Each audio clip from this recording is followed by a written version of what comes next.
Cảm ơn bạn đã ghé thăm kênh. Đừng quên nhấn subscribe để không bỏ lỡ bất kỳ khoảnh khắc nào bạn nhé.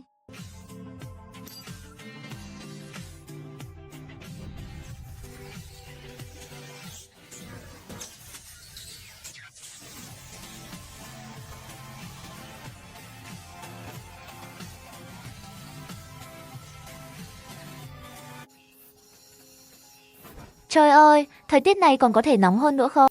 Tiểu huynh đệ, cậu tin ta không? À, không tin. Tại sao không tin? Không có tiền à? À, ta xem bói không lấy tiền. Hi hi, không lấy tiền thì càng không được rồi. Ta đã không lấy tiền, sao cậu vẫn không tin? Cậu đã từng ăn bữa trưa miễn phí chưa? Thật sự thì trên đời ngoài việc thở, còn có thứ gì là miễn phí đâu. Có đấy, năm đó ở quê tôi có một lần. Thôi dẹp đi. Đừng có nói nhảm nữa. Này, tiểu huynh đệ, chỉ vài câu thôi, dù sao cũng không mất tiền. Cậu rảnh thì cũng là rảnh thôi. Nghe thử đi mà. Nghe thử xem mở đầu xiến xẩm thế nào đây. Nếu lão già này móc ra đống như Lai thần trưởng, Cửu âm chân kinh, nhất dương chỉ, Giáng long thập bát trưởng, mấy cuốn sách luyện võ 10, bảo mình đi cứu thế giới, thì mình đưa thẳng đến đồn cảnh sát, tố cáo lừa đảo, thưởng ngay 200 đồng. Hi hi. Cậu là trẻ mồ côi. Hả? Cậu tự tin nói thử xem. Tiểu Dũng, cậu muốn hỏi gì? Kỳ sau số trúng giải độc đắc là bao nhiêu? Cậu không muốn biết chuyện về cha mẹ mình sao? Họ vì sao năm xưa lại bỏ rơi cậu?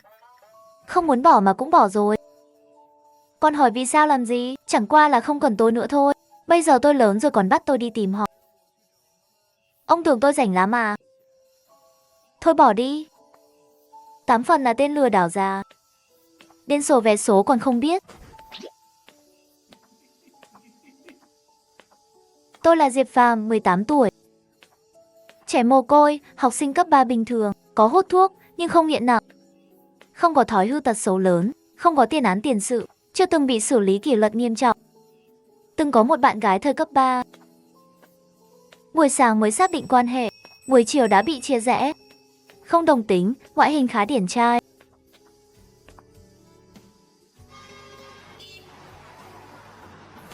Cái gì đây? Hệ thống siêu cấp đang được liên kết. Đột nhiên, trong đầu Diệp Phàm vang lên một giọng nói kỳ lạ. Rồi cậu liền tối sầm mặt mày mà ngất đi.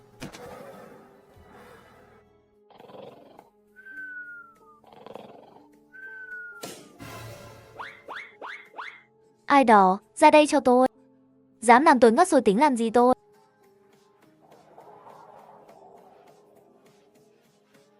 Sao ngoài đường lại không có một bóng người, một chiếc xe? Không được, mình phải giữ bình tĩnh. Chỉ có giữ được đầu óc tỉnh táo mới có thể phân tích tình huống kỳ lạ hiện tại. Lão gia ngài giỏi quá. Sau một hồi trấn tĩnh, tự thôi miên và động viên bản thân, cậu dần dần buông lòng cảnh giác, lấy điện thoại ra xem giờ đến 23 giờ 44 phút. Có lẽ chỉ là vì quá khuya nên không có ai thôi. Đừng sợ, đừng sợ. Trên người đàn ông có 3 ngọn lửa. Cố lên lão già, ngài vẫn còn là trai tân. Dương khí còn mạnh, không sao đâu.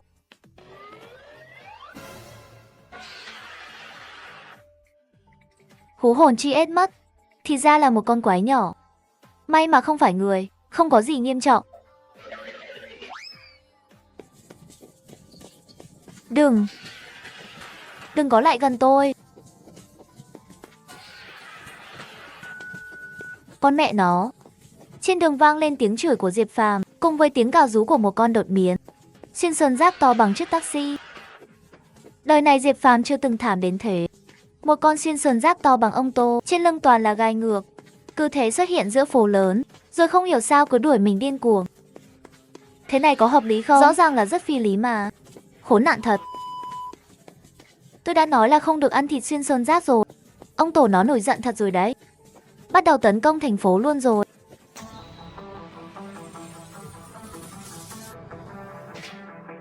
Dễ dàng hóa giải.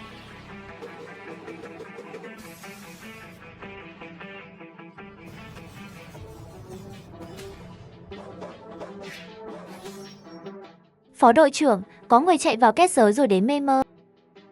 Là cậu ta sao? Chắc là không phải đâu. Cậu ta bị con xuyên sườn giáp gái sát cấp nô bộc đuổi suốt 2 con phố rồi mà vẫn chưa dùng năng lực gì.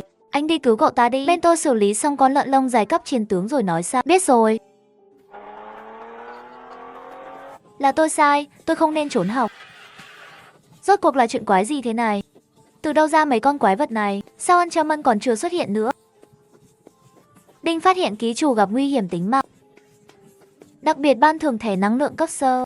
Đinh phát hiện ký chủ đã thỏa mãn điều kiện rút thẻ. Có tiến hành rút thẻ khởi đầu không? Kệ ngươi là anh hùng gì đi nữa. Mau chặn nó lại cho ta. Nếu cái thứ đằng sau này còn chậm trễ thêm tí nữa thì ta sẽ trở thành món ăn cho nó mất. Phát hiện ký chủ đã thỏa mãn điều kiện rút thẻ. Có tiến hành rút thẻ khởi đầu không? Rút, mẹ nó nhanh lên đi. Ra thẻ. 5 sao ECC. Đinh chúc mừng ngài đã nhận được thẻ nguyên tố điện tử.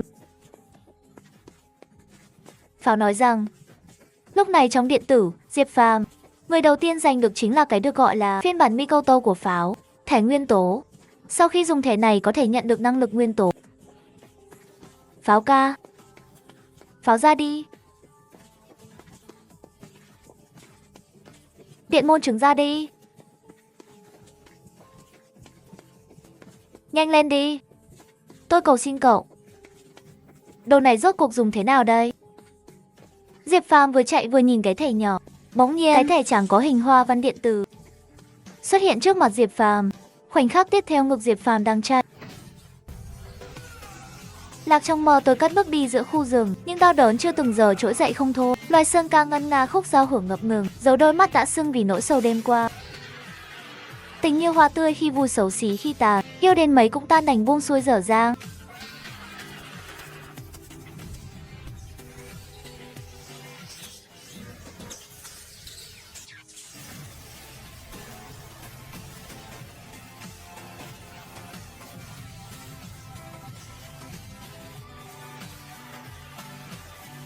Chà, ra một nam sinh là một bi kịch. Nhìn từ ánh điện vừa rồi, thẻ mới cậu dùng chắc là thẻ nguyên tố. Nhưng sao thẻ mới lại có màu trắng nhỉ? Không được, tôi còn phải xem xung quanh có nguy hiểm không. Phía trước chỉ có xác quái vật. Không ai an toàn. Phía phải không ai an toàn. Phía trái có một cô thiếu nữ xinh đẹp. Là người, cô gái xinh đẹp. Chắc chắn là Sambi. Kiểu như cô gái miệng rách. Ha ha ha, chuyện nhỏ.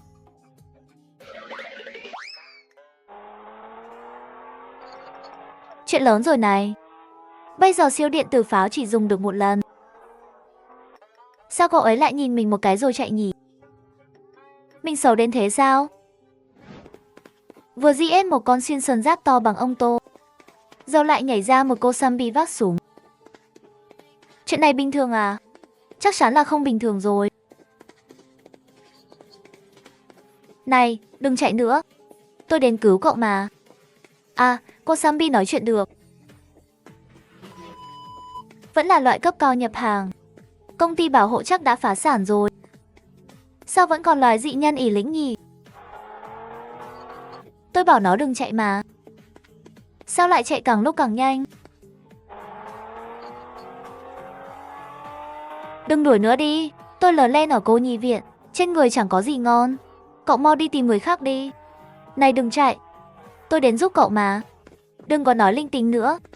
Cậu đến giúp tôi đầu thai à? Diệp Phàm giờ chỉ còn dựa vào niềm tin không muốn bị Sambi cắn vào thành phố Đức Tin. Anh ta đã chạy không nổi từ lâu rồi. Tại sao vậy? Tại sao tôi lại gặp phải chuyện xui xẻo thế này chứ? Mẹ ơi, tại sao mình lại bị con xuyên sơn giáp đuổi theo 2 cây số, rồi lại bị cô Sambi đuổi theo suốt 2 dãy phố thế nhỉ? Diệp Phàm quyết định tìm một chỗ trốn. Trước tiên để hồi phục sức lực, sau đó một mạch đánh bại cô Sambi phía sau. Đột nhiên mắt cậu ấy sáng lên. Phía trước bên trái có một con hẻm nhỏ, xem ra địa hình khá phức tạp. Có thể vào đó trốn. Này, đừng.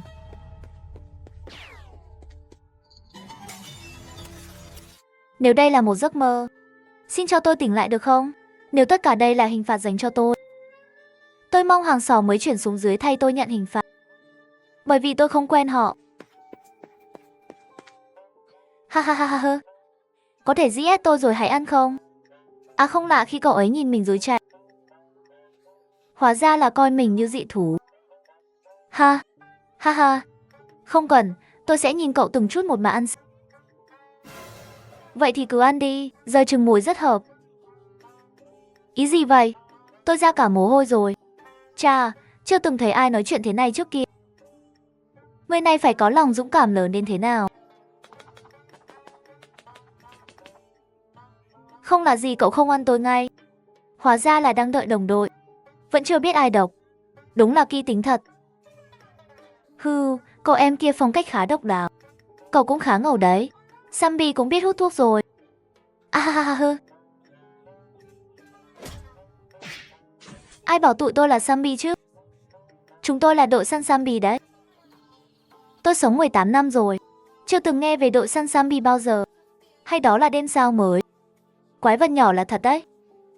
Và năng lực siêu nhiên kỳ quái của mình. Là thế nào nhỉ? Diệp Phàm lại để mắt vào ngực cô gái. Nhìn chằm chằm. 1 giây, 2 giây, 3 giây. Men ơi!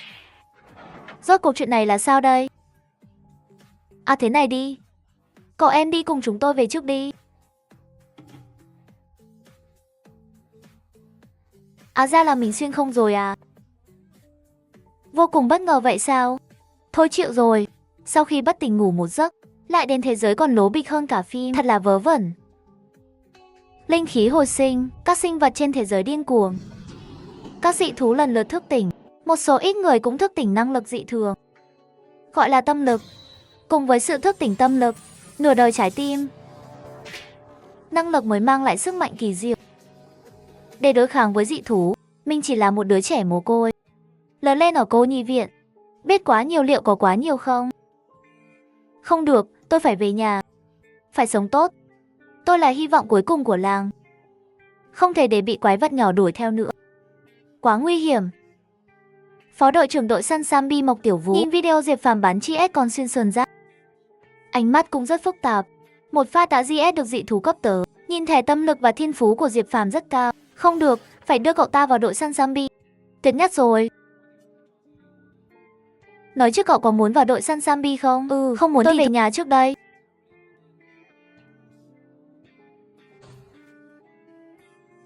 Haha, tôi mẹ gọi về ăn cơm. Mẹ tôi gọi tôi về ăn cơm. Cậu không phải mồ côi sao? À, dì Lý bên cạnh.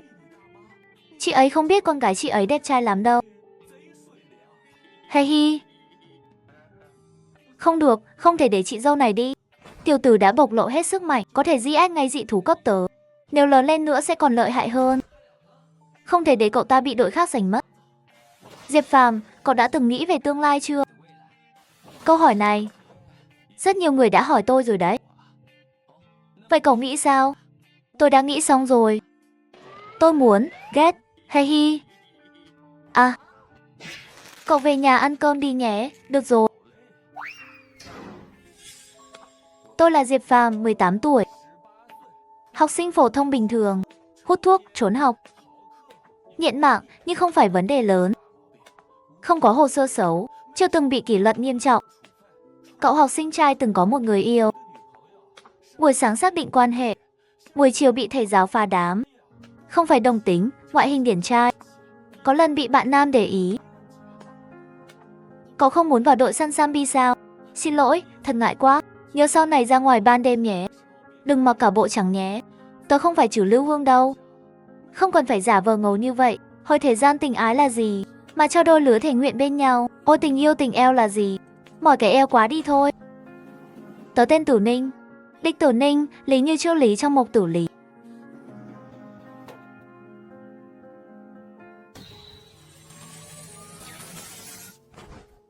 Thẻ nguyên tố.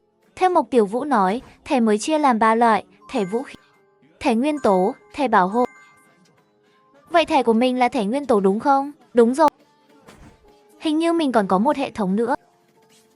À, cậu tưởng tớ chưa từng đọc truyện à? Dù không ngầu như công nghệ tương lai, ít nhất cũng phải có một hệ thống tiểu tinh linh chứ. Cậu chỉ có 20 thẻ quay vòng vòng. Và một thanh tiến độ 10% là sao? Có phải sợ tớ ngu nên làm đơn giản vậy không?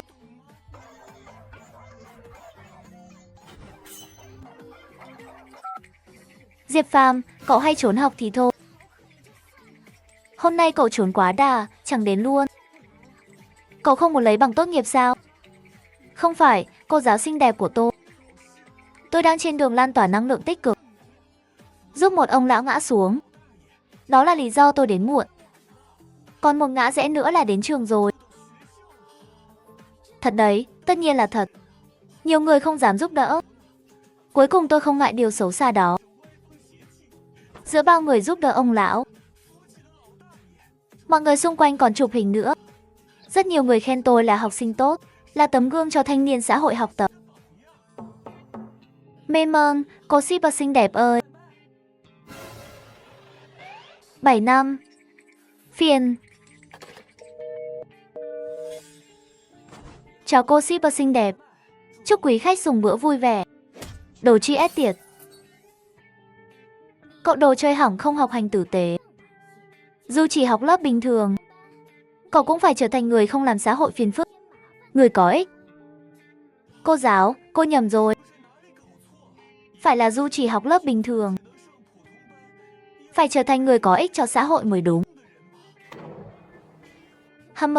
Cô nghĩ xã hội này cần một đứa cộng điểm kỹ năng chỉ được dưới 100 để xây dựng xã hội sao? Không cần. Vậy cô nghĩ xã hội cần một thanh niên nghiện ma, hút thuốc, uống rượu, trốn học xây dựng sao? Không cần. Vậy cô nói tôi phải trở thành người như thế nào? Tôi muốn trở thành người không làm xã hội phiền phức. Được rồi, ha ha ha ha cô Giang à. Đã là năm 3 rồi, cô còn quản mấy đứa học sinh thế này làm gì? Các cô không hiểu Diệp Phàm. Cậu ấy là đứa trẻ tốt bụng. Từ ngày cậu ấy rời trại trẻ mồ côi, tiền trợ cấp cứu trợ đều đưa cho những đứa em ở trại trẻ mồ côi dùng hết rồi. Vậy cậu ấy sống bằng gì? Chưa nghe tớ nói lúc nãy à? Cậu ấy là một thanh niên nghiện ma. 2 năm nay cậu ấy sống bằng việc chơi game và bán lại tài khoản game để kiếm tiền.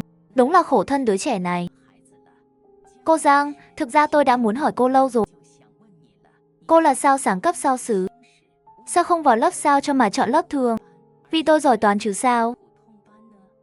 Đội trưởng chính là thằng nhóc này. Cậu ấy không chỉ phá được trận pháp không trung chúng tôi, mà còn chỉ với một đòn đã giết được tay sai của các. Vậy anh nghĩ sao?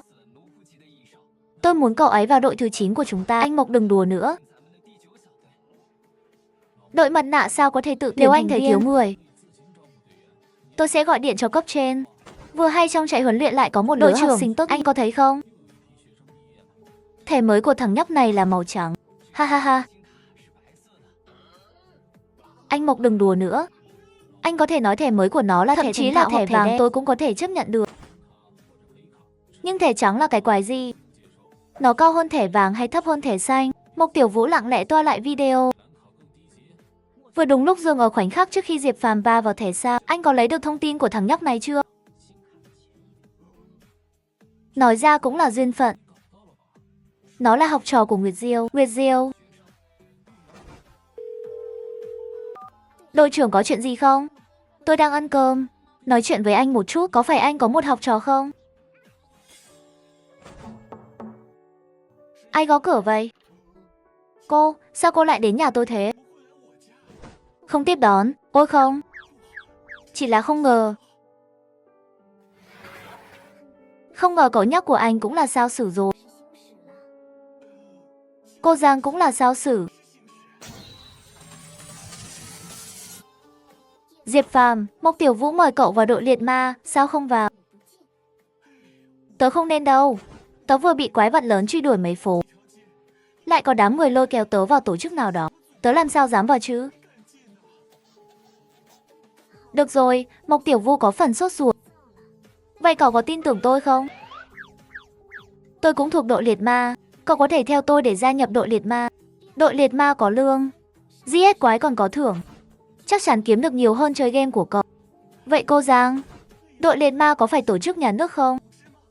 Đội liệt ma là tổ chức nhà nước, được thành lập bởi tinh thạch, chuyên săn bắt quái vật trong thành phố. Mỗi thành phố đều có một đội liệt ma. Như vậy rất nguy hiểm phải không? Nguy hiểm vì chúng tôi phải chiến đấu với dị thú. Sinh tử chỉ trong tích tắc. Nhà nước có chế độ phúc lợi rất cao cho đội liệt ma.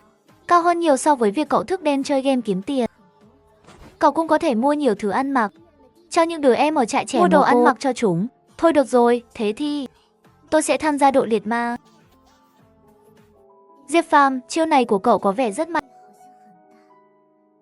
Có thể đánh thêm một phát cho tôi xem được không?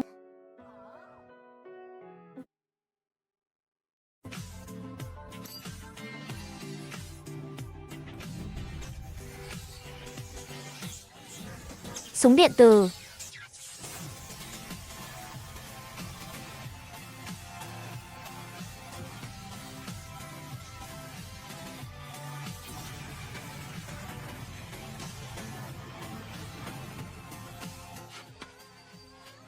Cái này phải đền bao nhiêu tiền nhỉ? Diệp Phàm, chuyện này là sao? Hiệu trưởng Lưu, đây là tai nạn. Học sinh không kiểm soát được sức mạnh. Không, hiệu trưởng Lưu, là cô Giang bắt tôi phải dùng thẻ mới để trình diện. Hơn nữa cô còn nói, dù có phá hỏng gì, cũng đều tính hết trách nhiệm về cô ấy. Thằng nhóc, mày ngoan ngoãn chút đi. Không thì tao sớm muộn cũng xử lý mày. Cô Giang, chúng ta đã nói rõ rồi mà. Chuyện xảy ra đều do cô chịu trách nhiệm. Tôi định biểu diễn tia lửa điện, cô lại muốn xem đại pháo điện, thì đổ lỗi cho ai được. Vậy thì cô hãy nhắm vào nhà thi đấu đi. Nhà điều hành còn đắt hơn đấy. Cô không sợ sao? Thôi được rồi, chuyện nhà thi đấu, các cậu không cần lo. Nhà trường sẽ xử lý. Sau này lên lớp các cậu chú ý một chút. Thầy Lưu, đừng đi. Tôi đã cố hết sức. Thật sự để Diệp Phàm dùng bộ đôi kia rồi. Vậy mà anh chỉ nói một câu nhẹ nhàng thế thôi. Ha ha ha ha. Cô Giang, chúng ta nói chuyện phải trái đi. Tan học tôi mời cô đi ăn lẩu nhé. Vậy mà như hôm qua, tôi lại một lần nữa đến đây. Ở đây, cậu là đội viên chứ không phải đội trưởng, ngoan ngoãn chút đi. Cậu đến rồi à, mê mơ? Là cậu thiếu niên mang súng bắn tỉa cỡ lớn đó. Nhưng hôm nay lại không mặc váy trắng. Này, có chuyện gì không ồn à? Hay trên mặt còn bị dính cơm? Không thể nào. Tự mình ăn bít tết làm gì có cơm dính trên mặt. Chiếc 1000 này rất hợp với cậu đấy. À, sao vậy? Cậu làm người ta đỏ mặt hết cả lên rồi đấy. Cậu còn hỏi tôi sao nữa? Đúng là kẻ bệnh lớn thật hừ. Đi thôi, đội trưởng đang đợi cậu trong đó.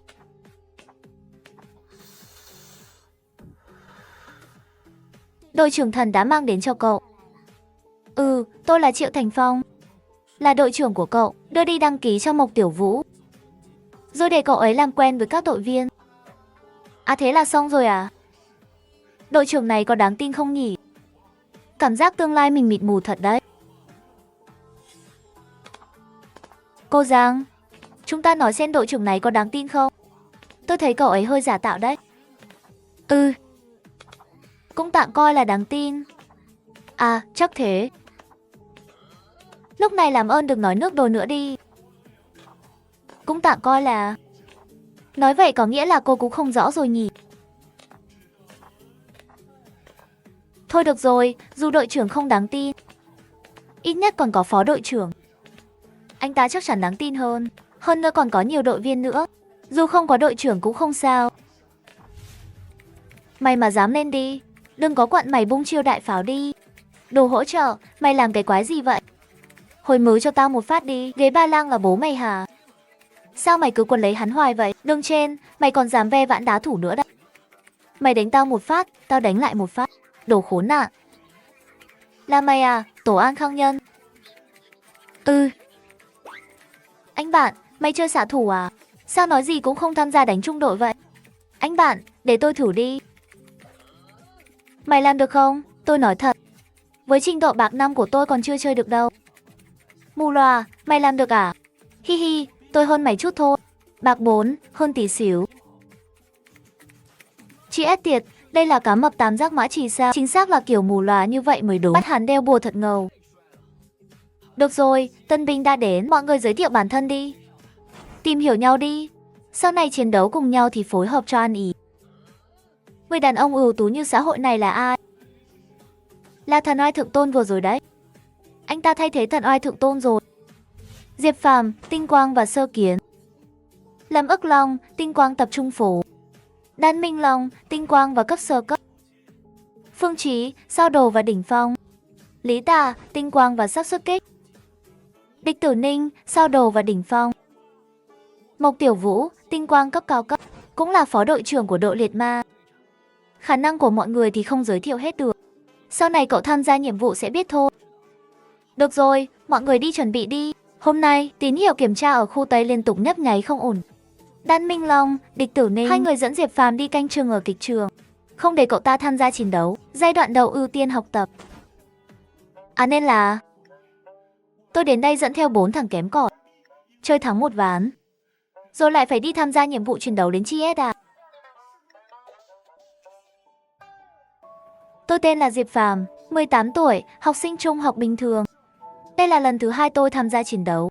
Lần đầu là bị ép. Lần 2 cũng bị ép mà, anh. Tôi vẫn còn là tân binh, mà đã bị đưa đi tham gia nhiệm vụ nguy hiểm thế này. Có chút cảm xúc của tôi cũng không nghĩ tới à. Nhiều ca đến đây cùng ăn chút đi. Nhớ lát nữa có chiến đấu cũng còn sức lực. Tôi thì không ăn đâu. Tại sao tôi không thể nói? Mình sợ quái vật nhỏ nên ăn không được chứ. Đây là liên quan đến danh dự đàn ông đấy. Trời sân thượng gió lớn, mở miệng ăn dễ bị nghẹn. À cái lý do trong sáng tao nhã thế kia. Cậu nghĩ ra sao thế? Từ từ thôi. Tân binh nhỏ tuổi, đừng trông mong gì ở cậu ta, ăn xong đi làm việc thôi. Ca, lần đầu chiến đấu với dị thú thật đáng sợ.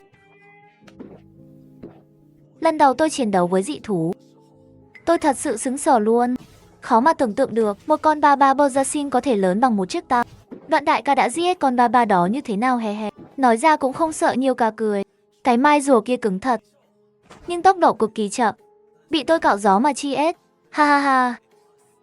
Không bằng ca đâu. Tôi xem video rồi. Một đụng là nổ tung. Sắc dây xuyên sườn giáp thật là mạnh.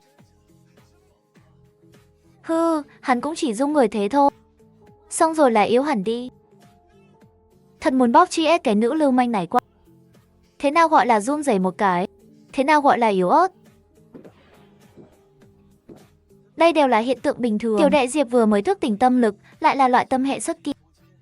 Tâm lực còn yếu, hơn nữa cũng chưa kiểm soát tốt. Lượng xuất tâm lực, sau này học được sẽ ổn thôi. Thấy chưa? Đây mới gọi là lời của người. Đây mới là điều tiền bối trong một đội nên nói ra. Các huynh cống gậy kia là làm gì vậy? Đệ nói gậy đoạn rồi hả? Cái này là chuyên dùng để bố trí khi chiến đấu với dị thú. Dị thú thể hình rất lớn, mà khi bọn ta chiến đấu cũng sẽ gây tổn hại đến công trình xung quanh. Cho nên, để không gây tổn hại công trình và người thường khi chiến đấu, bọn ta dùng gậy đoạn giới, bố trí một kết giới đường kính 2 cây số. Chỉ cần ở trong kết giới do bọn ta dựng lên, cho dù chiến đấu với dị thú phá hủy cái gì, cũng không gây thiệt hại với đồ vật trong hiện thực. Ồ, nhưng Vân Châu được trấn ma quân trấn thủ mà. Sao lại có dị thú đột nhập được? Mỗi thành phố đều có trấn ma quân trấn thủ, và có mạng phòng ngự bao phủ toàn thành.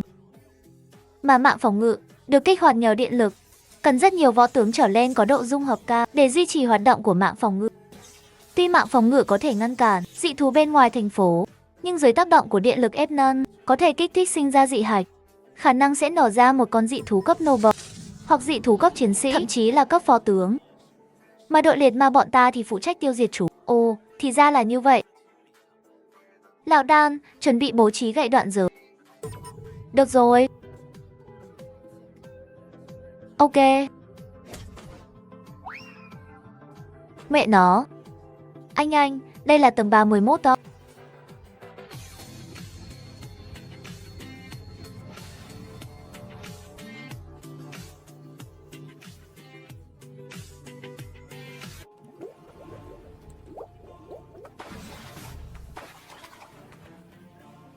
Thứ sinh vật quái gở gì thế này? Linh khí kiểu gì mới có thể khiến một con cốc vàng biến thành quái vật to bằng xe ủi?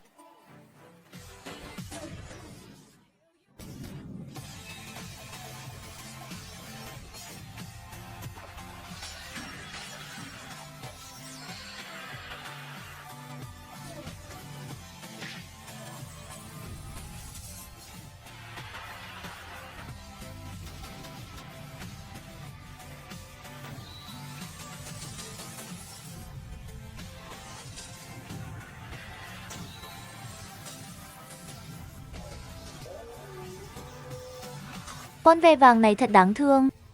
Nó có lỗi gì đâu chứ. Nó chỉ là tắm một cái dưới sông, rồi phơi nắng khô thôi mà. Lão ca, con cóc vàng này khả năng hồi phục mạnh thế ạ.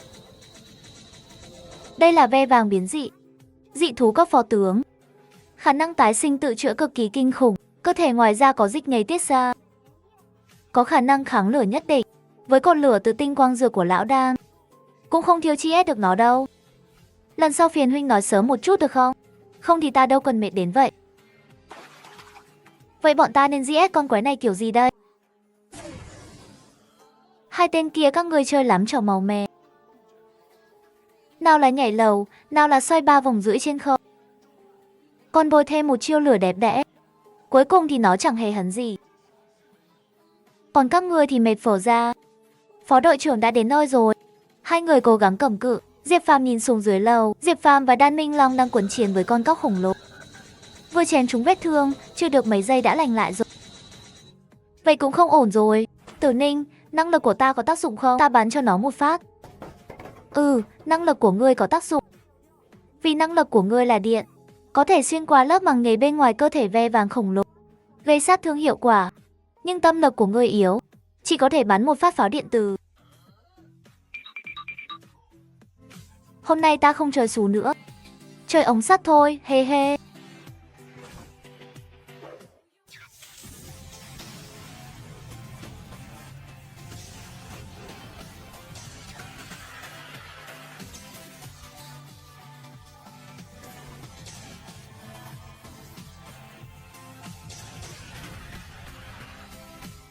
Tử Ninh, nội tạng của ve vàng khổng lồ có tái sinh mạnh không? Mạnh, nhưng nội tạng khác với chi. Cần thời gian để tái tổ hợp lại hệ thống. Nhìn cậu của em điện chi S nhà ngươi này. Đây là việc con người có thể làm ra được à? Hà, có lẽ ngươi vốn dĩ không nên được nở ra. Tử Ninh, gọi trấn ma quân đến lấy xác đi. Là để xử lý xác dị thú sao? Người thường ăn thịt dị thú có thể tăng cường thể chất, nên mỗi khi GS dị thú, bọn ta đều giao cho trấn ma quân để họ được thêm bữa ngon. Ồ, thì ra là vậy. Thế chúng ta ăn vào không tăng thể chất sao? Chúng ta tu luyện tâm lực. Không gì cường thân kiện thể bằng tâm lực.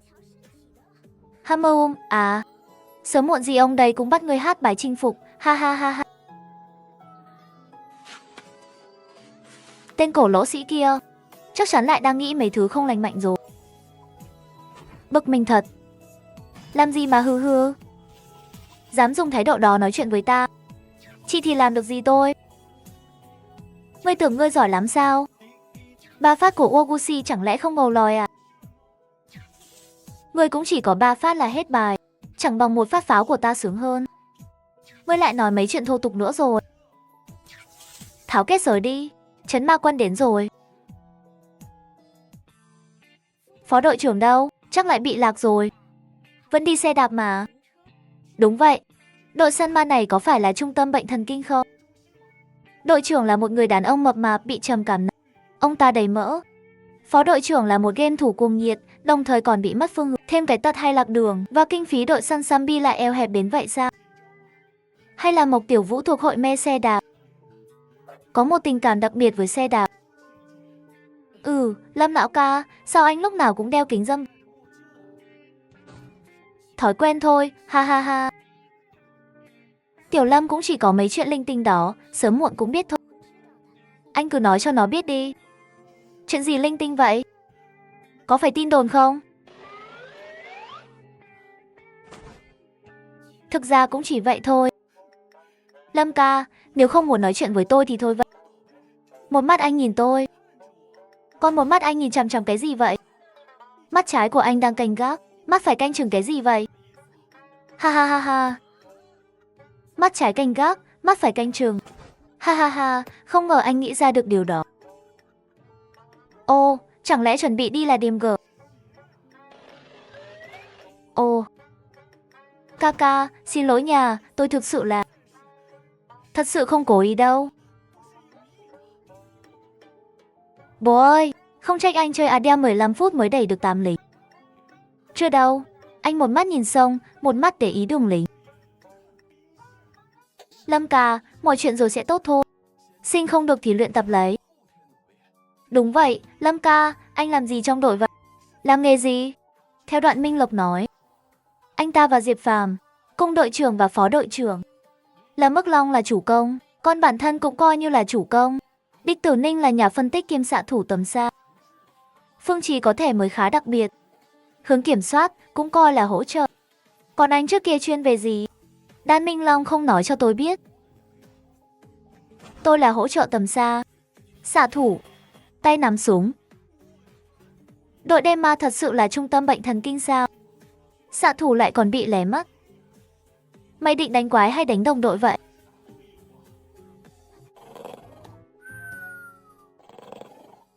Diệp Phàm, đồ ngốc. Không chịu tu luyện chăm chỉ, lười biếng ngủ gật. Ra ngoài đứng đi. Tôi là ai? Tôi đang ở đâu? Đúng là không có thiên phú tu luyện. Suy nghĩ vô vị, Diệp Phàm mở hệ thống ra, vẫn là những tấm thẻ mới quen thuộc. Nhưng điều làm Diệp Phàm ngạc nhiên là thanh tiến độ 10%. Đã tăng lên 11%. Tại sao lại thế nhỉ? Chẳng lẽ là vì mình dùng thẻ mới đánh quái dị? Mỗi lần đánh quái dị sẽ tăng 1%. Hôm qua lúc chơi ở nhà thi đấu, thanh tiến độ vẫn là 10%. Sau khi đánh con các sâu khổng lồ, thanh tiến độ tăng lên 1%. Nhưng thanh tiến độ này là gì vậy? Đạt 100% thì có tự động lên cấp không? Điều này Diệp Phàm vẫn chưa chắc chắn. Hệ thống tuy đơn giản, nhưng vẫn cần từ từ khám phá.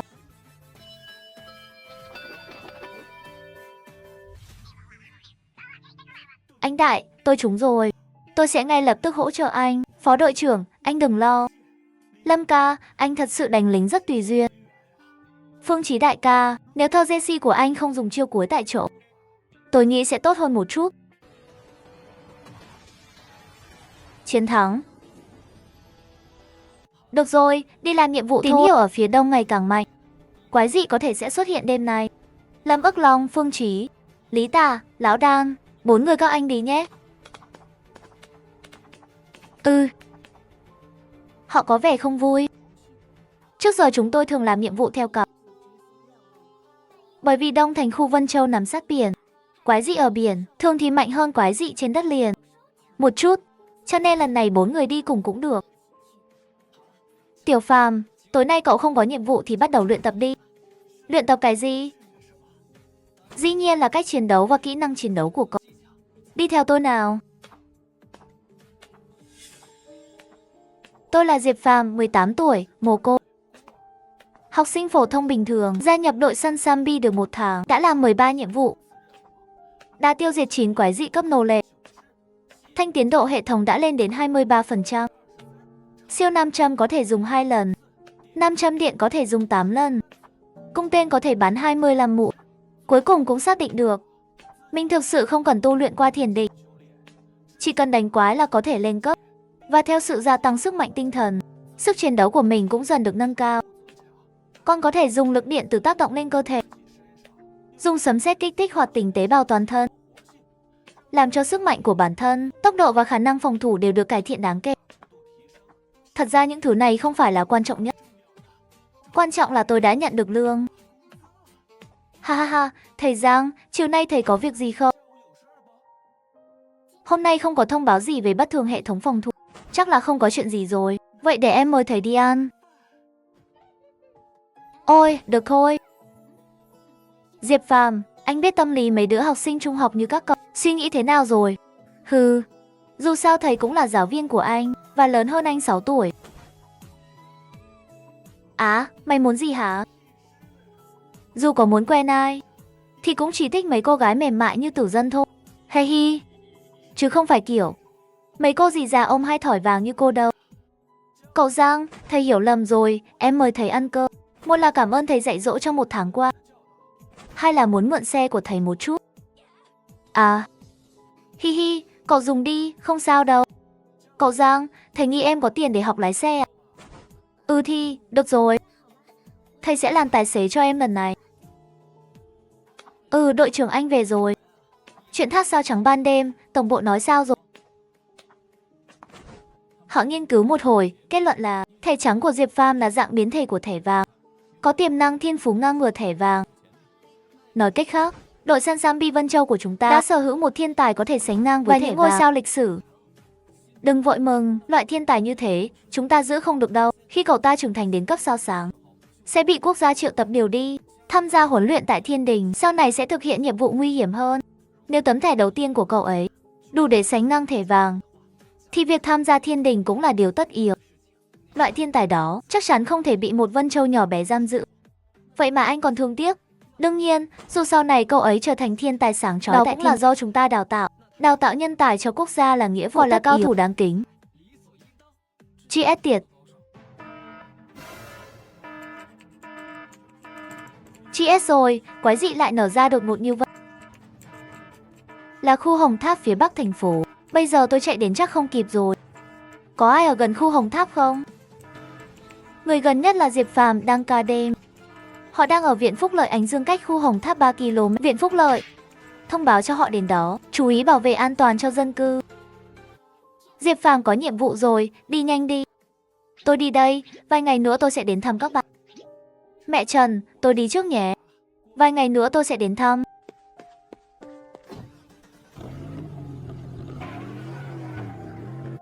Mẹ Trần à, chị gái đó có phải bạn gái anh Diệp không? Tôi nghĩ là vậy. Đêm, bạn gái anh có ghét chúng ta không? Không đâu, anh Diệp tốt như thế. Bạn gái anh ấy chắc chắn còn tốt hơn. Sao có thể không thích chúng ta được chứ? Nhưng mà, vừa rồi chị ấy hét lớn bảo anh Diệp đi. Em sợ quá, chị ấy trách anh Diệp tiêu tiền cho chúng ta. Mẹ Trần ơi, chị nói với anh Diệp lần sau đừng đến thăm chúng ta nữa. Dù có đến thì cũng đừng tiêu tiền. Anh Diệp cũng phải sống cuộc sống của mình chứ. Mẹ Trần nói với anh ấy. Linh Linh nói đúng. Anh Diệp cũng nên có cuộc sống của riêng mình.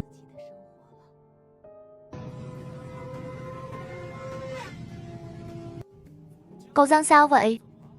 Khu Hồng Tháp đột nhiên xuất hiện dị thú. Hai chúng ta là người gần nhất, nhớ lần này không có cần phá giới. Ưu tiên bảo vệ dân cư.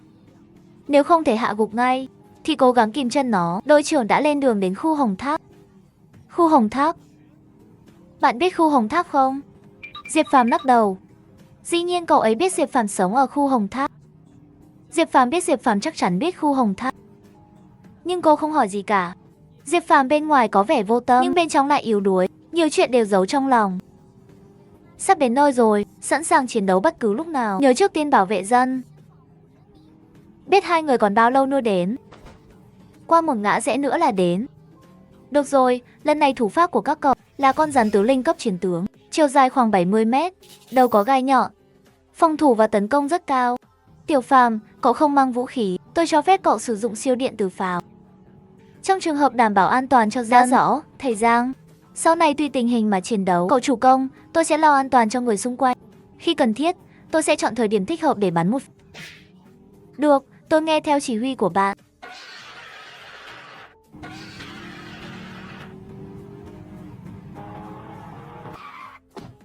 Phó đội trưởng, rắn gai có độc không? Có phun nọc độc không? Rắn gai bản thân không có độc, phương thức tấn công chính dựa vào gai xương truyền lực và sự siết chặt của loài chăn.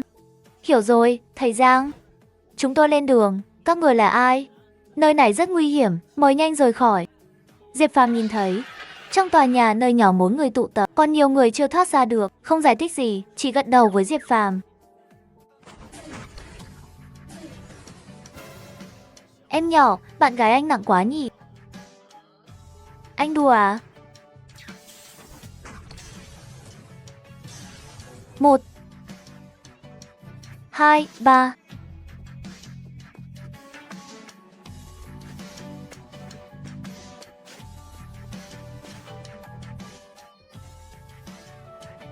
Cậu Giang, trước hết dẫn con quái này ra ngoài đường phố khu dân cư.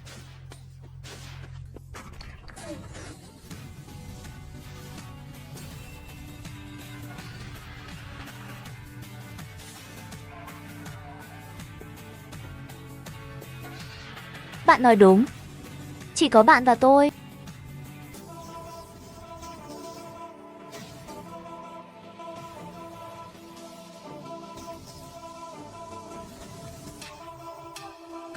Tiểu Diệp, cậu không sao chứ? Chỉ có cô gái đó mới gọi cậu là Tiểu Diệp. Diệp Phàm nhà cô ấy sống ở đây hơn 2 năm trung học.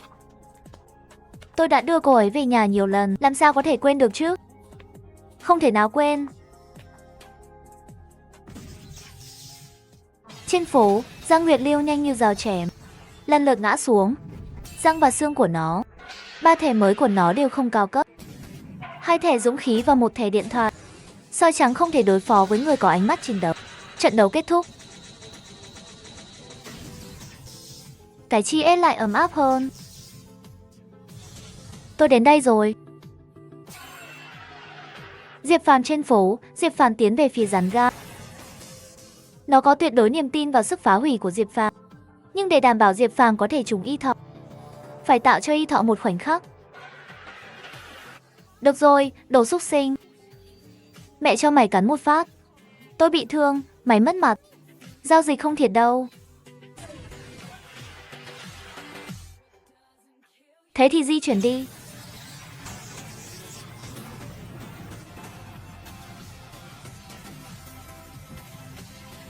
Cậu Giang, cậu không sao chứ?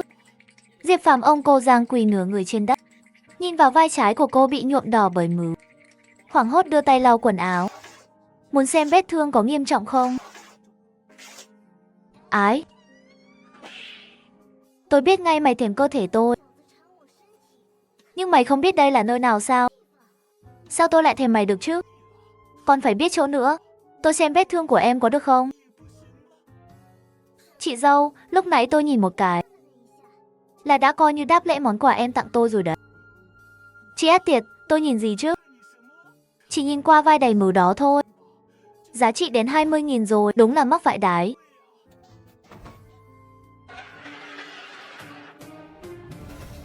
Cẩn thận.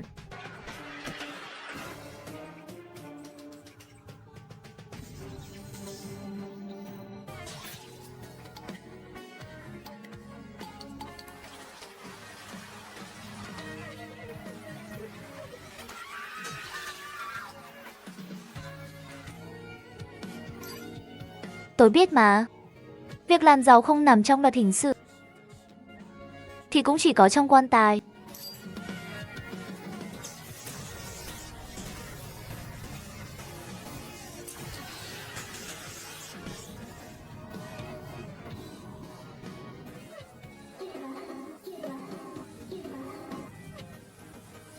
Cậu Giang, chuyện gì chúng ta để sau nói. Còn tôi còn thở. Hãy nhanh chóng đưa tôi đến bệnh viện cứu chữa. Nếu cô dâu không kịp xe của tôi thì báo đơn vị đến lần nữa. Mọi người giao cho tôi.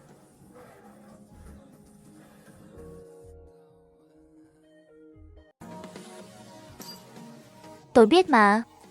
Việc làm giàu không nằm trong luật hình sự thì cũng chỉ có trong quan tài. Đội trưởng, nghe tôi đi.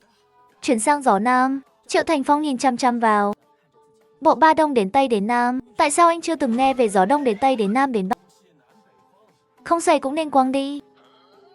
Được rồi, tôi tin anh một lần. Gió Nam. Gió Nam 2 đấu cầu 5 vạn.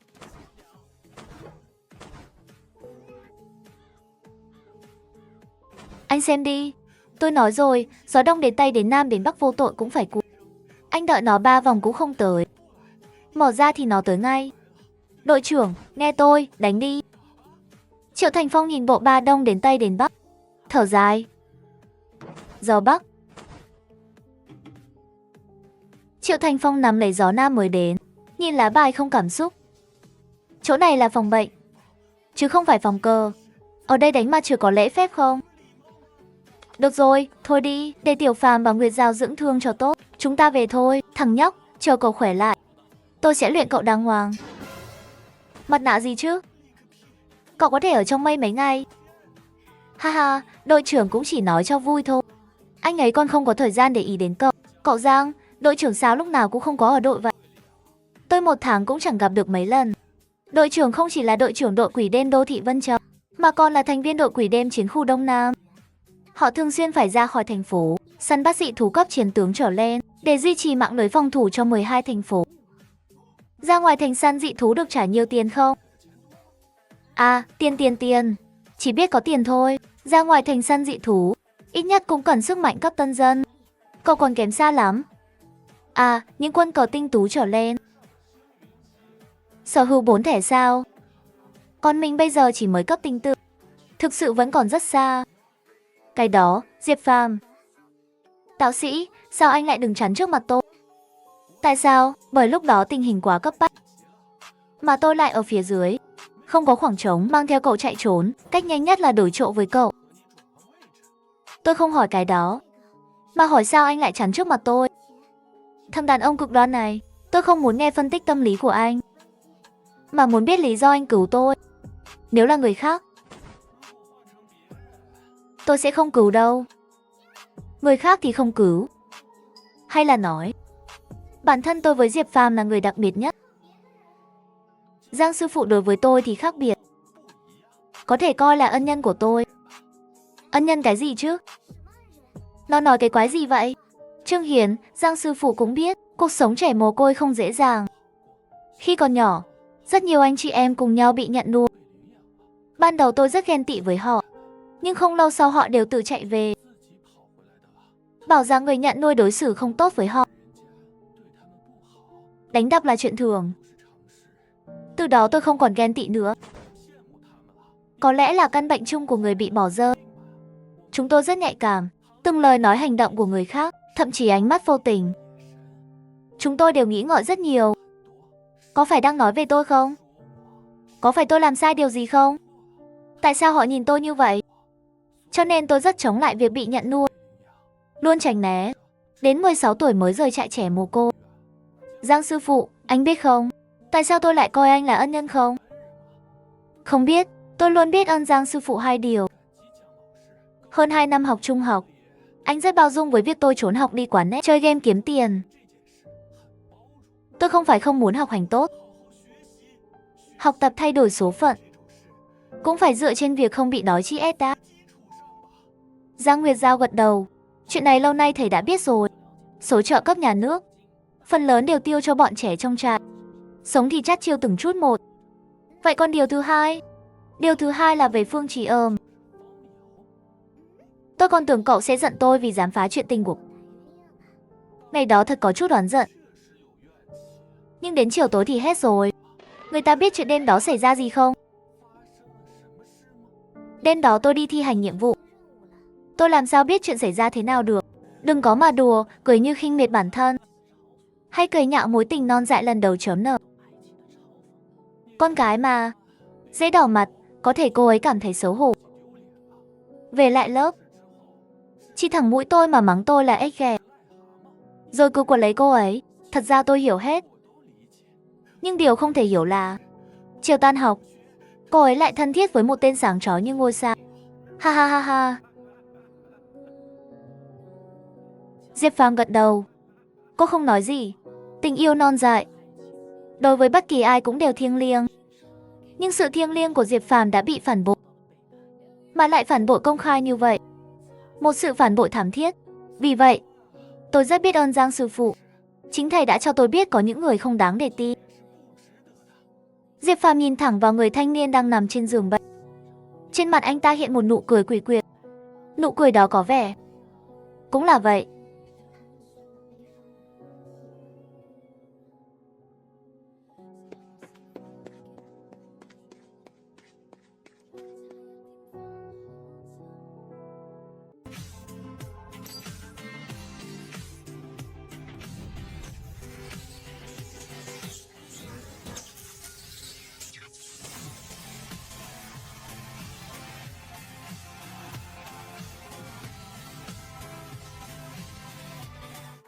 Tôi đã bảo vệ tính mạng và tài sản của dân chúng, và còn bị thương khi làm nhiệm vụ, nhưng lại không có phần thưởng. Còn có công lý nữa sao? Còn có pháp luật không? Thế mà để như vậy, sau này tôi còn bán mạng cho các người thế nào? Đội trưởng, đây là tôi soạn lại tổ chiến đấu. Phân nhóm để săn dị thú cấp chiến tướng và trở xuống. Con dị thú chiến tướng trở lên thì xuất động toàn lực. Đây là xúc phạm đến tôi sao? Này mày! Triệu Thành Thông bực dọc đưa ngón tay ra, chỉ về phía Diệp Phàm, một luồng tâm lực khổng lồ trào ra. Đẩy thẳng Diệp Phàm ép xuống dưới gầm bàn. Ta xem nào, thằng nhóc vẫn còn quá non nớt. Khi đội trưởng ở đây, ai dám xưng hô hỗn hào với phó đội trưởng chứ? Thôi theo ý mày đi, chiều nay tôi sẽ đi, chuyện ở đây giao cho người vậy. Lần này vẫn là kế Vân Châu à? Không, lần này là lục địa thạch Đông Hải. Đông Hải, dị thú dưới biển mạnh hơn dị thú trên cạn. Không ít đâu đấy, hơn nữa chúng ta biết rất ít về dị thú dưới biển sâu. Thống lĩnh và dị thú cấp chiến tướng trở lên đều biết dùng thần thông. Đã xảy ra chuyện gì sao? Nói cho các người cũng không sao. Gần đây vùng duyên hải phía Đông Lâm xuất hiện một con dị thú chưa từng có trong hồ sơ. Phía trên nghi ngờ là dị thú từ biển sâu lên bờ. Ý họ là muốn đội liệt ma của khu chiến Đông Nam chúng ta điều tra thử. Máy chiếu. Chẳng lẽ là quân vương kỵ?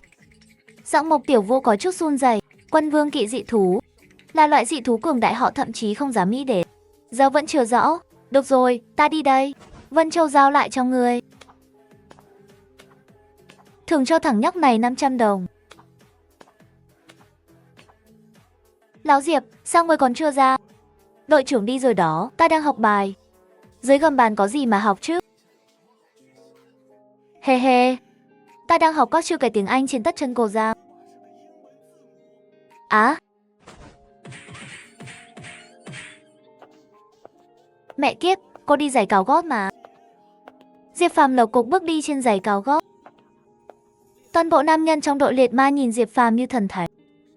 Hai mắt lấp lánh ánh sáng, chỉ có Địch Tử Ninh nhìn đôi chân dài của Diệp Phàm mà trầm ngâm suy nghĩ. Ái chà, ta chảy mứu còn được 500 đồng, đúng là đáng giá. Mấy huynh đệ, lầu thả gà đi, ta bao.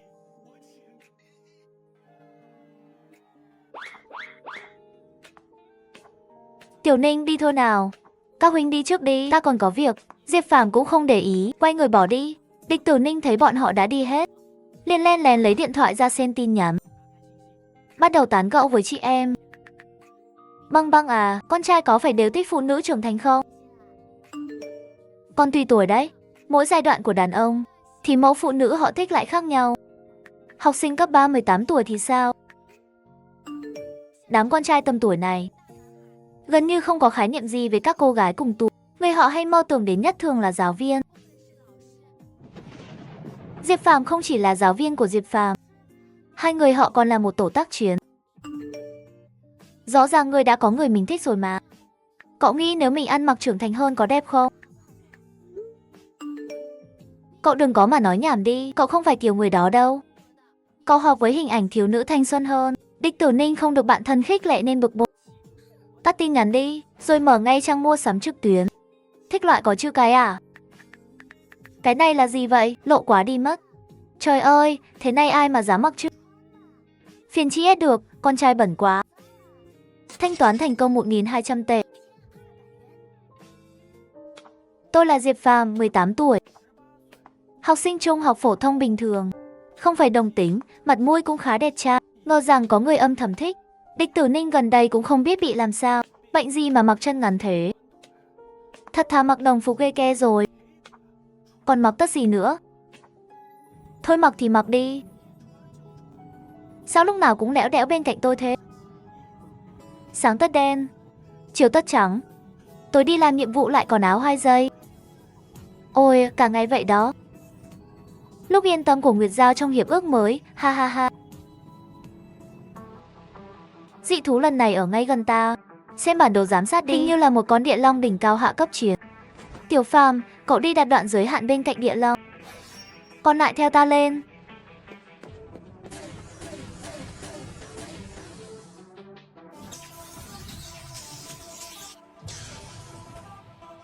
Ta nghĩ nó cần một bộ chiến y. Còn cần một chiếc mặt nạ và một ký hiệu tia chớp. Lạc trong mơ tôi cất bước đi giữa khu rừng. Nhưng đau đớn chưa từng giờ trỗi dậy không thôi. Loài sơn ca ngân nga khúc giao hưởng ngập ngừng. Dấu đôi mắt đã sưng vì nỗi sầu đêm qua. Tình như hoa tươi khi vui xấu xí khi tàn. Yêu đến mấy cũng tan đành buông xuôi dở dang. Người ta cho tôi đêm đêm nếm chút mật vàng. Cho con tim xốn sang rồi cứ thế lịm dần.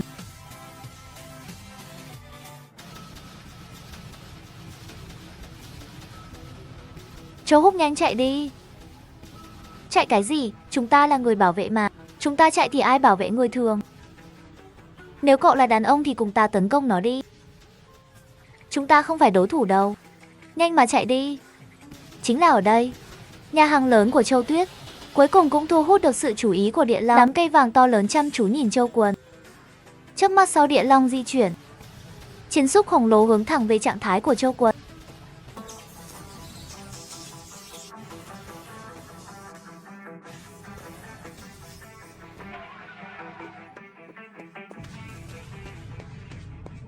Sao thế, cô em? Có phải ngực anh Diệp quá rộng quá ấm áp không? Sao cô đến đây? Anh Diệp tôi cũng là người của đội luyện ma mà. Tôi không thấp thì ai thấp hả? Cái gì? Cô cũng là người đội luyện ma? Chuyện nhỏ mà làm lớn vậy. Cô không đi đặt đoạn giới hạn sao? Sao còn bế theo một cô gái về? Mấy ông đàn ông thì không sao. Chỉ có Diệp Phàm hơi cau mày. Có chút không vui, nhưng nhìn lại thì cô gái không phải ai khác, chính là học trò của mình. Châu Tuyết, Châu Tuyết. Sao em lại ở đây? Bé vậy không mỏi sao? Thật sự mỏi rồi, ha ha ha. Cậu Giang không phải đang làm thêm ở đây sao? Điện Long đột nhiên xuất hiện, tôi đã quỳ nhiều lần rồi. Nếu không thì bây giờ tôi đã chi hết rồi. Được rồi, đừng nói nữa, Điện Long tới rồi. Nguyệt Giao đưa học trò của cậu đến nơi an toàn. Những người còn lại theo tôi lên. Cậu Giang, không cần lo, tôi tự làm được. Vậy thì cẩn thận nhé. Tình hình cấp bách. Điện Long khác với các dị thú cấp chiến tướng thông không giống nhau. Loại dị thú này sinh ra đã là đỉnh cao cấp chiến tướng.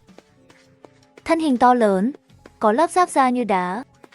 Vũ khí bình thường rất khó xuyên thủng phòng ngự của nó. Cậu nhanh chóng rời khỏi đây, tìm nơi an toàn để trú ẩn. Nhìn thấy rồi, nhiều người đang bị nó quấn chặt.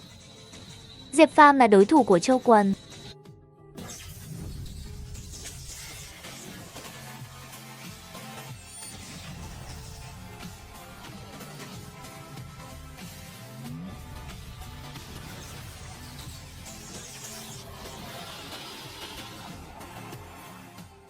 Tử Ninh, Điện Long có điểm yếu gì không? Chậm chạp. À, rồi sao nữa? Chỉ có vậy thôi à? Chậm chạp thì có gì là điểm yếu? Cái đó cũng không chậm lắm đâu. Không còn gì nữa. Trong các dị thú cấp chiến tướng, Điện Long là mạnh nhất.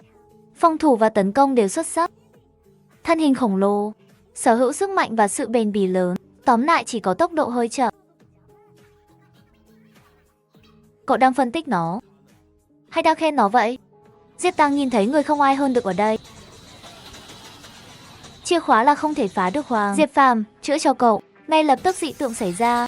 Một kiếm sĩ ban cho tia điện chớp. Một kiếm chém thẳng vào phần sau của Địa Long.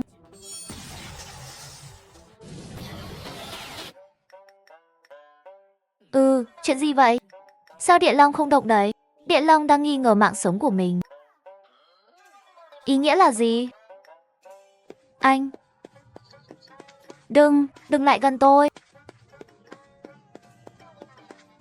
Con Địa Long này thật là biến thái. Thân hình lớn vậy mà chạy nhanh thế. Quá không biết xấu hổ. Nhìn Địa Long truy đuổi Nguyệt Phòng lúc, bọn này có ý tưởng rồi. Sao con Địa Long lại nhìn chằm chằm vào chiếc lá với vẻ giận dữ như vậy? Con Địa Long kiếm có một thanh kiếm nhỏ ở mông. Khi con Địa Long chạy, nó bay phấp phới trong gió.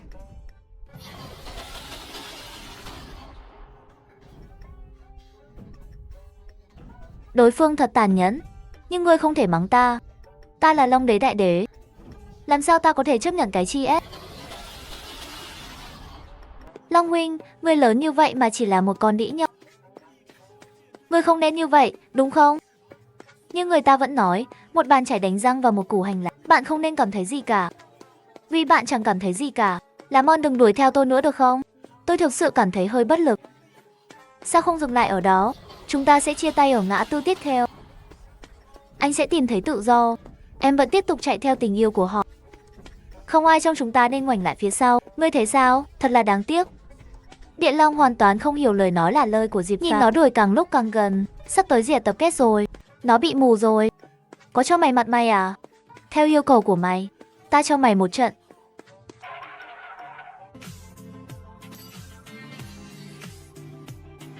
Mày đúng là đồ khốn nạn. Đừng để tao GS mày. Mày còn dám liếm lại xác không?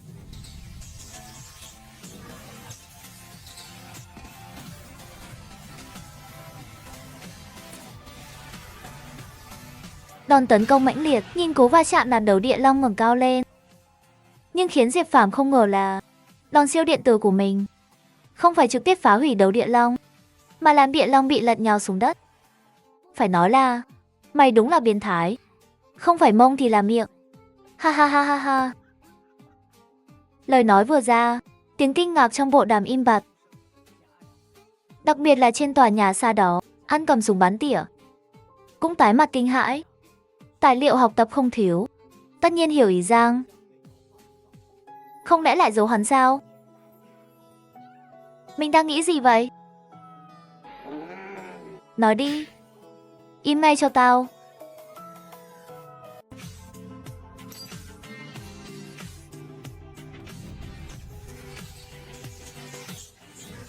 Pháo điện tử.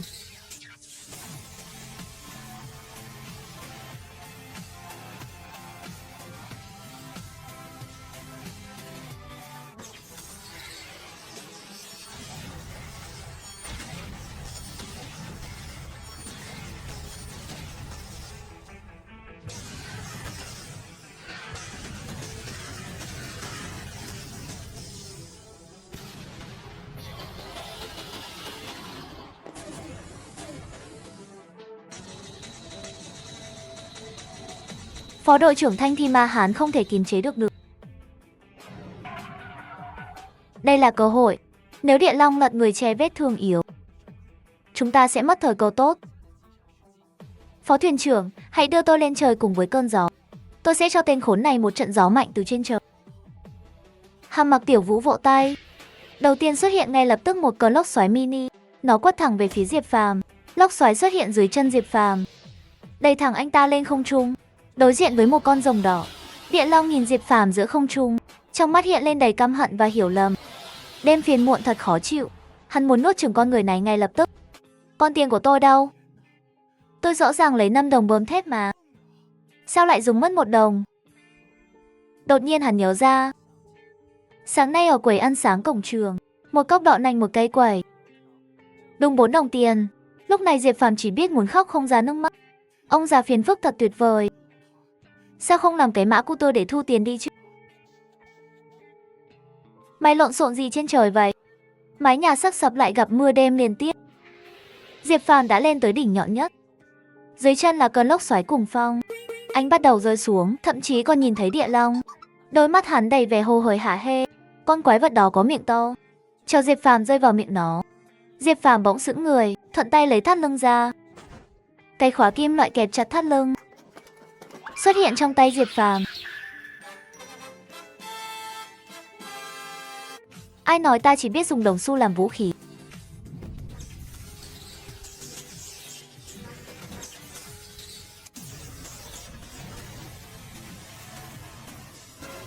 Mày định giết thú hộ vệ của ta à? Hạ cửa sổ xuống.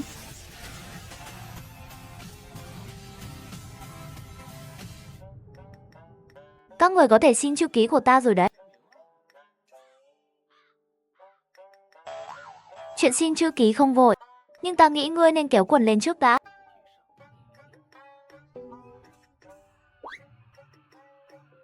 Bao nhiêu tuổi rồi mà còn thích si băng bốp? Ha ha ha ha ha. Phiền phức mà đâu thể thiếu ngươi. Ta thích si băng bốp. Ngươi còn hơn thích nhỏ dâu. Lớn tuổi thế mà lại là giáo viên, lại đi mua đồ lót trong khu trẻ em. Thật khiến ta mở rộng mắt ra. Chuyện này là Diệp Phàm vô tình phát hiện. Một cuối tuần, anh đi siêu thị mua bánh kẹo cho trẻ em viện Phúc Lộc.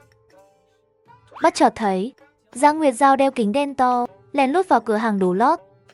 Thẳng đến khu trẻ em, Diệp Phàm nhiều lần kìm chế nội tâm không được, lén theo vào, rồi phát hiện Giang Nguyệt Giao cầm mấy cái nhỏ dâu. và nhỏ dưa hấu đi thanh toán. Thiên lang đến. Đừng có mà cố chịu nữa. Đưa Diệp Phàm cho tao cắn đi. Nữ xe vương mày thả chó hả? Mày đợi tao bình tĩnh lại rồi hai đứa mình nói chuyện.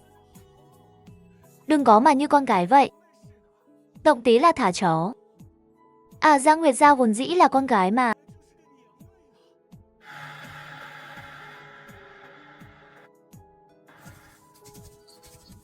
Nữ xe vương mày đợi tao đó. Một ngày nào đó tao sẽ giúp cái đầu dễ thương của mày ra. Đậu ca mày đi chậm lại. Tao muốn nôn rồi. Ai da, hóa ra Nguyệt Giao chị và tao là cùng một kiểu người à. Nóng lòng rồi, tao yêu rồi. Xin lỗi, tôi vừa giật mình một chút. Không biết sao lại phải xin lỗi hắn. Tao sai rồi. Sai chỗ nào? Tao đi yêu đương mà. Làm sao tao biết sai chỗ nào hừ. Suy nghĩ kỹ đi. Sai chỗ nào? Sai hết rồi, thái độ mày thế nào? Đây là thái độ xin lỗi à? Xin lỗi, tao sai hết rồi. Lần sau còn dám không? Không dám nữa, lần sau sẽ không thể nữa. Chúc mừng mày, mày biết yêu rồi đấy.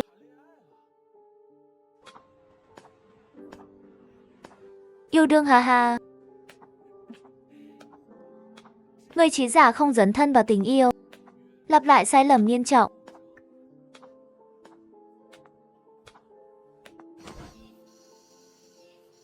Ngày nay ngay cả chó yêu cũng không thèm yêu. Tiểu Diệp đến xe tao, có việc tìm mày. Ngay bây giờ, 1 phút thôi.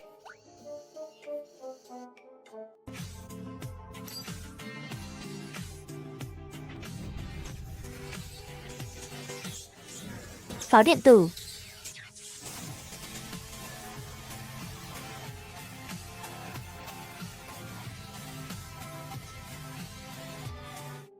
Giang giáo viên, xin lỗi nha.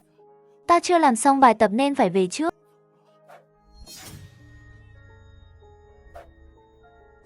Tao quên mất. Lớp Tinh Huy không có bài tập. Thật đáng tiếc. Tao có chuyện nhờ mày một chút. Cầm dao kề cổ người ta để xin việc sao? Đúng là con dao nhỏ cắm vào mông. Mở mắt ra rồi. Tao biết tiền đến nhanh thì bị luật hình sự phạt. Nhưng thật sự không cần thiết phải phạm tội. Hơn nữa lương đội liệt ma cũng đủ tiêu rồi. Nếu mày thật sự hết tiền, tao còn chút đây. Mày dùng tạm đi. Đi rút 100.000 ở ngân hàng không cần mật khẩu. Diệp Phàm cầm trên tay thẻ ngân hàng còn ấm nóng. Nhìn chăm chăm vào một chỗ bí ẩn của Diệp Phàm, quả thật nghệ thuật xuất phát từ cuộc sống. Hoạt hình đều là chuyện có thật của người thật ha ha ha. Có ngọc trai không muốn nữa à? Hư, con đàn bà này sợ là thật sự sẽ tự mù mất. Ha ha ha, Giang giáo viên à. Rút nhiều tiền làm gì thế? Giang Nguyệt Giao khoanh tay, ánh mắt chiến thắng như không muốn nói gì. Diệp Phàm nhún vai, bước vào ngân hàng. Ai đến đây vậy? Anh là ai? Có việc gì không? Có người bảo tôi đưa cái này cho anh. Chắc là con nhỏ Giang Nguyệt Giao sai anh đưa cho tôi đúng không? Nó đâu rồi? 10 vạn muốn thế này để trốn trách nhiệm à? Con nhỏ chi ét tiệt. Tôi không rõ lắm. Nhưng số tiền này chắc là dành cho anh. Nếu con nhỏ ấy không chịu gặp tôi thì tôi sẽ gọi cho nó. Tùy anh. Dù không biết người phụ nữ trung niên này là ai với Giang Nguyệt Giao, nhưng từ thái độ cũng như chuyện Giang Nguyệt Giao hai bên rượu chắc chắn có mâu thuẫn không nhỏ. Cả hai đều còn oán giận nhau. Giang giáo viên chúng ta đi thôi. À được rồi. Giang Nguyệt Giao lặng lẽ đồng ý, đi chậm rãi bên cạnh Diệp Phàm trên lề đường. Trong lúc đó, điện thoại Giang Nguyệt Giao liên tục reo. Mỗi lần chuông vang lên, Giang Nguyệt Giao đều tắt máy. Trên cây cầu lớn, nhìn dòng sông chia cắt thành phố Vân Châu. Một bên là khu trung tâm thành phố ánh đèn rực rỡ. Một bên là khu chung cư cũ vừa mới đi qua. Sự chênh lệch giàu nghèo rõ ràng như nước với lửa. Một dòng sông phản chiếu hai loại ánh sáng khác nhau. Giang Nguyệt Giao tựa hai tay vào lan can, hai tay nắm chặt chiếc điện thoại vẫn đang reo. Biểu cảm có phần tê liệt. Người phụ nữ đó là mẹ tôi. Tôi không phải người Vân Châu, mà là người Cẩm Châu. Khi tôi 12 tuổi, bố tôi mất. Mẹ tôi dẫn tôi về, gửi cho một người ngư dân cũng có con trai. Ngư dân đó là cư dân lâu năm ở khu chung cư cũ Thanh Châu. Cũng có một nơi ở ổn định, và cũng rất quý mẹ tôi. Thực ra lúc đó cũng khá ổn. Dù sống trong khu chung cư cũ nghèo khó, nhưng vẫn có thể đi học và ăn uống đầy đủ. Nhưng một năm sau, con trai của ngư dân đó đánh nhau ở trường, là một bạn học bị thương, phải bồi thường một số tiền lớn. Kể từ đó trở đi, mối quan hệ trong nhà trở nên rất phức tạp. Con trai ngư dân, cậu em trai mà tôi gọi là em, bắt đầu đi vào con đường sai trái. Mọi người đều đi cướp tiền, làm đủ thứ việc. Gia đình vì cậu ấy mà lần lượt lấy tiền. Thật ra từ năm 13 tuổi trở đi, học phí của tôi, tiền sinh hoạt đều do tôi tự kiếm lấy. Mỗi ngày vừa đi làm thêm vừa đi học. Em có biết không, bây giờ tôi chẳng còn ấn tượng gì về trường học. Thầy cô bạn bè tôi đều không nhớ được. Tôi mất đi một phần ký ức, là do họ đánh đập. Họ muốn tiền trả cho con trai họ, em trai tôi, để trả nợ. Họ bắt tôi 16 tuổi phải ngủ với một ông già, nói là cho 2.000 tệ. Tất nhiên là không có rồi. Tôi chạy lên tầng 20, tầng lớp tôi chạy lên, cuối cùng chạy đến quán rượu. Họ đuổi kịp tôi. Tôi nhảy xuống từ quán rượu. Diệp Phàm bình tĩnh nhìn Giang Nguyệt Giao, trong lòng cảm xúc hỗn độn. Anh không biết làm sao an ủi cô ấy. Được rồi. Tôi gặp được chị gái ruột, chỉ giấu tôi trong đại bài đạo có 2 tháng. Tôi không dám ra ngoài, không dám đi học. Tôi sợ gặp người khác. Mẹ ruột mà còn như vậy, thì làm sao tôi có thể tin tưởng người khác. Vậy em đã trở thành hội viên đội săn quái như thế nào? Một ngày nọ, quái vật bò lên từ biển, giết hết khá nhiều người, tôi cũng không nhớ rõ lắm. Cho đến khi quái vật muốn tấn công Thanh Tỷ, tôi muốn bảo vệ Thanh Tỷ. Tôi trực tiếp chắn trước mặt Thanh Tỷ. Có lẽ trời thương tôi quá khổ, thương hại tôi khiến tôi thức tỉnh sức mạnh tâm linh.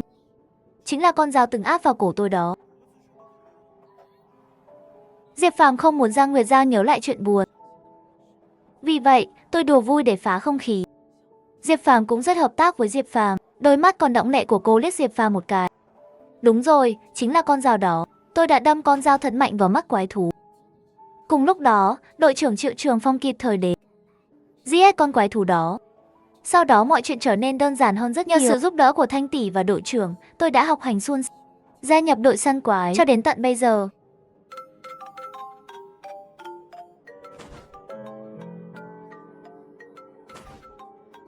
Trò chơi của tôi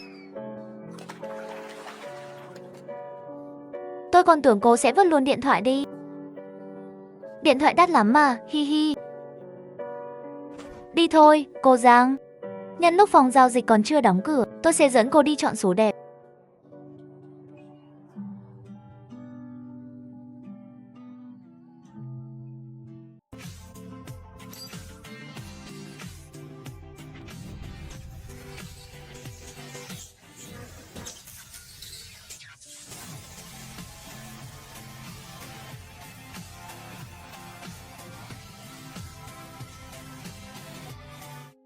Đã vượt quá 50%. Không lạ gì trước đây một thời gian, cậu Giang nói, chữ viết đã tiến bộ đến giữa chữ hành. Có vẻ như bản thân không gặp phải cái gọi là bước thăng trầm tu luyện như người ta. Bản thân và hệ thống là một thể. Chỉ cần mình chiến đấu, thì thanh tiến độ của hệ thống sẽ giải ra.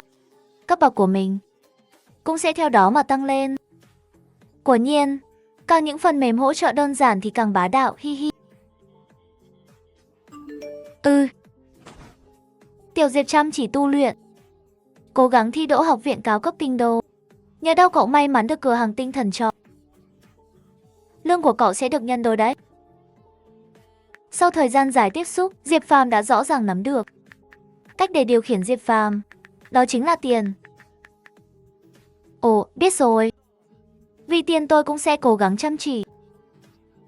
Diệp Phàm không trả lời nữa. Chuyện về mẹ ruột và cha dượng của cô ấy vẫn để lại tổn thương rất lớn cho cô. Diệp Phàm đặt điện thoại xuống, nhìn lên đèn chùm trên trần nhà. À, học viện cao cấp kinh đô sao? Vậy thì cứ thử thi đi. Đã là trời ban cho tôi một số phận khác biệt, thì làm sao tôi có thể phụ lòng tốt của trời được chứ?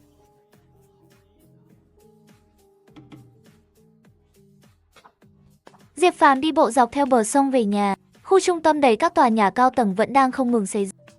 Diệp Phàm ngước nhìn lên cần cầu tháp, vẫn còn treo thép hình chữ 1, khẽ lắc đầu. Không biết ai làm việc kiểu này.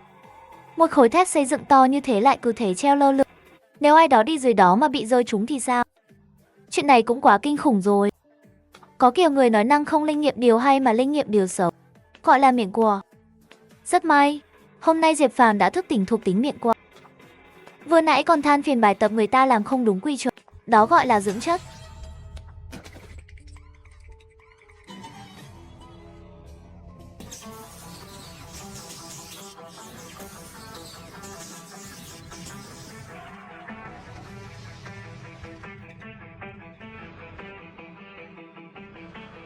Cô gái đừng quay nữa. Cái áo này theo tôi 7 năm rồi. Nếu cô cứ quay tiếp như vậy, nó sẽ phải nghỉ hưu sớm mất. Này cậu ạ, cậu đang theo dõi tớ à? Đúng rồi, cô gái trước mặt chính là... Lúc nãy tình hình cấp bách, Diệp Phàm cũng không để ý nhìn kỹ. Địch Tử Ninh đang mím môi, vẻ mặt đầy ẩm ức. Đáng thương nhìn Diệp Phàm. Sợ chi ét mất. Cô phải mời tớ ăn đêm để giải sợ chứ. Bị ân nhân cứu mạng mời ăn cơm, còn có chuyện nào vô lý hơn không? Hơn nữa còn ăn rất khỏe. Còn về Địch Tử Ninh, tối muộn vậy còn bám theo mình làm gì? Diệp Phàm hoàn toàn không dám hỏi. Anh bây giờ chỉ muốn Địch Tử Ninh nhanh chóng ăn xong. Anh sẽ về Hoa của Sơn, Địch Tử Ninh về Cao Lão Trang rồi sẽ chia tay từ đây. Anh không phải sao? Anh ăn nhiều hơn chút đi, tôi sẽ uống trước một ly nước. Mê mơ, Địch Tử Ninh gật đầu. Phông má như chú chuột hamster, có thể là xiên nướng quá ngon, ăn ngon đến mức làm cô bé vui, cười lên mắt cong cong. Rất dễ thương. Lão gia, anh là một chàng trai tuổi 18. Sao có thể quan tâm đến một cô bé nhỏ như vậy được? Anh thường xuyên lặn lội trong đại dương mà. Chắc chắn không thể không biết rằng tuổi trẻ chưa biết được sự quyến rũ của chị. Sai lầm khi xem thiếu nữ là báu vật. Lão gia nhất định phải tỉnh táo. Đừng đi sai đường đấy nhé. Chào bạn, bên này là một phần giống như vừa rồi. Đột nhiên Diệp Phàm ánh mắt dán chặt vào Địch Tử Ninh. Cô ấy vẫn nhìn anh đầy quyến luyến, anh liền đáp ngay. Làm 2 phần đi, tôi khá đói, cảm ơn. Anh ăn đi. Mới mấy giờ mà. Dù sao mai cũng thứ tư rồi. Lên lớp ngủ tiếp cũng được mà. Ôi quên chụp hình rồi. Vậy ăn đồ ăn trước cần phải chụp hình à? Là để phòng ngừa bị ngộ độc thực phẩm không mai. Có bằng chứng sẵn đó. Hình như cũng có chuyện ăn quá nhiều thì phải chụp hình. Nhưng thường thì là khi hẹn hò của các cặp đôi. Con gái chụp hình làm kỷ niệm, đăng lên mạng xã hội ấy mà. Lúc này trong đầu Diệp Phàm chỉ toàn nghĩ đến mấy cặp tình nhân khoe tình yêu thôi. Địch Tử Ninh đã chụp được vài tấm rồi, và còn đăng lên mạng xã hội nữa.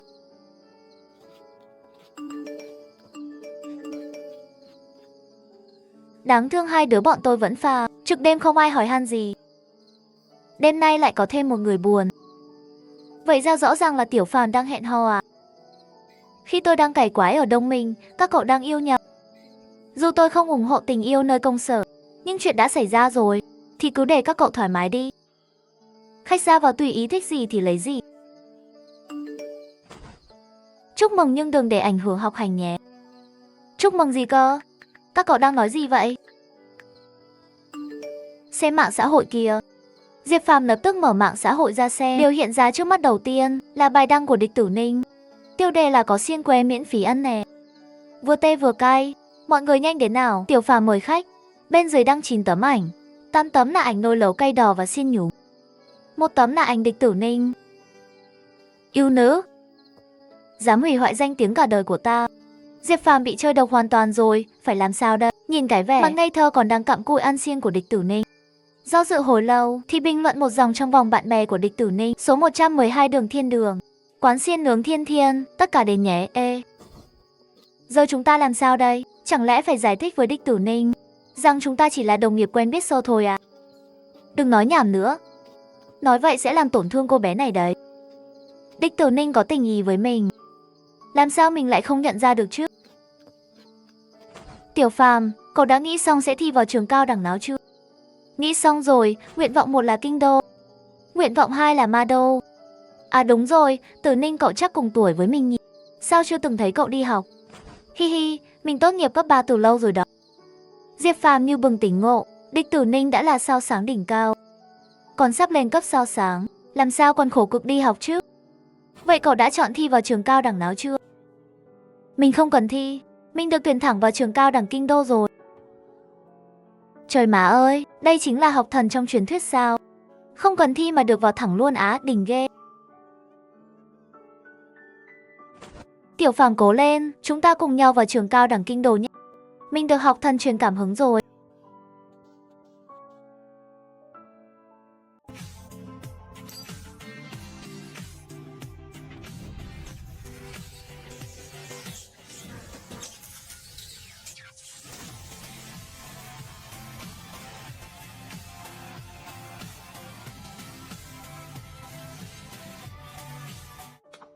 Ta là Diệp Phàm, 18 tuổi, mồ côi, học sinh trung học bình thường, hút thuốc có vương dã, nhưng không mắc tật xấu nghiêm trọng, lý lịch trong sạch, ngoại hình điển trai, không chơi trai, từng được bạn nữ để mắt tới. Trong 1 tháng vừa rồi đã chiến đấu tổng cộng 32 trận. Kinh nghiệm từ 55% tăng lên 87%. Cảnh giới cũng thuận lợi đạt đến cấp cao của bậc tinh tử. Trong hội nghị trực tuyến vừa nãy, lãnh đạo Vân Châu đã trình bày về việc dị thuật gần đây liên tục nở rộ. Lưới phòng thủ của Vân Châu suy yếu. Mất cân bằng với điện năng hỗ trợ lưới phòng thủ, khiến số điện năng lõi vòng vượt quá mức, tăng tốc quá trình dị thuật nở rộ. Lời này của Mạc Tiểu Vu vừa nói ra, toàn đội săn Sambi đều nhíu mày lại. Trong suốt tháng vừa rồi, họ làm việc như trong một nhà máy, phân thành 2 nhóm như vết đen trắng. Giang Nguyệt Giao và Diệp Phàm gần như không còn đến trường nữa. Quả thật không thể rời đi được. Vậy phải làm sao đây? Chúng ta mệt một chút thì sao? Đó là trách nhiệm của chúng ta. Nhưng lượng năng lượng phòng thủ ngoài thành của Vương Giải đã bị phá vỡ. Phải làm sao đây? Trước tiên cứ cố gắng chịu đựng. Thị trưởng đã báo cáo lên. Chỉ huy trưởng chiến khu Đông Nam tin tưởng rằng sau khi báo cáo sẽ sớm có người đến tăng cường lưới phòng thủ. Trước khi lưới phòng thủ được củng cố, an toàn trong thành phố phụ thuộc vào chúng ta. Tối nay vẫn theo quy tắc cũ, mỗi người canh một khu vực. Chiến tướng trở lên được quyền gọi hỗ trợ. Nhớ lần đầu tiên tôi tham gia nhiệm vụ, đoạn ca còn rượu để tôi uống lấy can đảm nữa. Tiểu Phàm trưởng thành quá nhanh. Chỉ trong 3 tháng, đã từ cấp tiên tử, tu luyện đến cấp cao tiên tử. Thậm chí gần đạt đến đỉnh cấp tinh tử. Không biết 1 tháng nữa, cậu có thể đột phá lên cấp tinh thổ không? Ha ha ha ha, thật vinh hạnh. Tôi được chứng kiến quá trình trưởng thành của thiên tài. Hi hi, tôi còn đang kìm hãm đấy. Tôi sợ không kiểm soát được mà nhảy cấp. Như vậy thì thật kinh thiên động địa.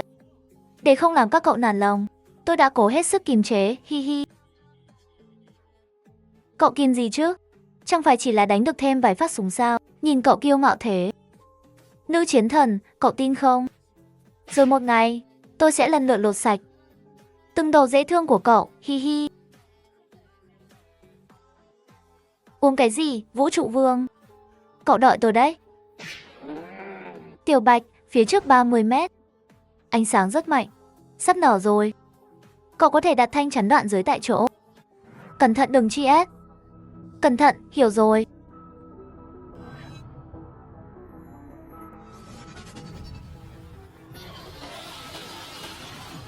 Chiến sĩ dị thú. Loài bò góc 3 chiều, chiến sĩ dị thú tập trung có sức mạnh lớn. Phòng thủ rất mạnh. Khuyên dùng siêu pháo điện tử. Ánh điện lóe nhảy múa trên đầu ngón tay là thứ không bao giờ thay đổi của tôi. Ca sĩ tại khoảnh khắc này.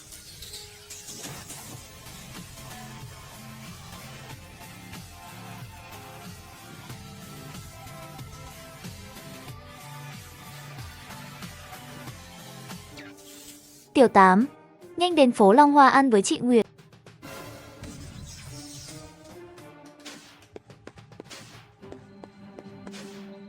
Cậu Giang là loại nghệ thuật gì vậy? Nếu thêm vài đồng cổ ma nguyên nữa thì hơi phiền phức. Tránh xa ma nguyên. Chiều cao chính xác 3 mét. Di chuyển linh hoạt.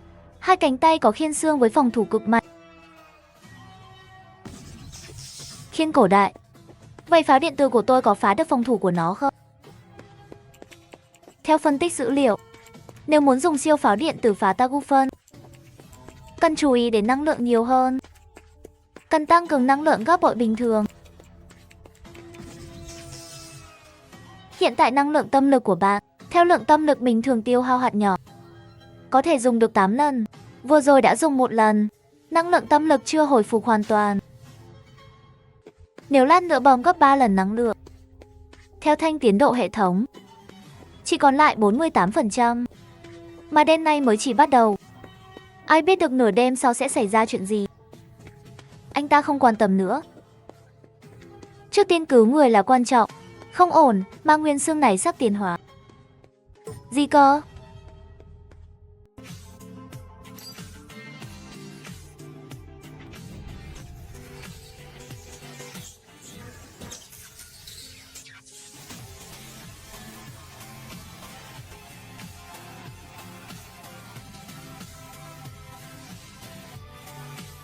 Không ổn, đồng cổ Ma Nguyên này sắp tiến hóa.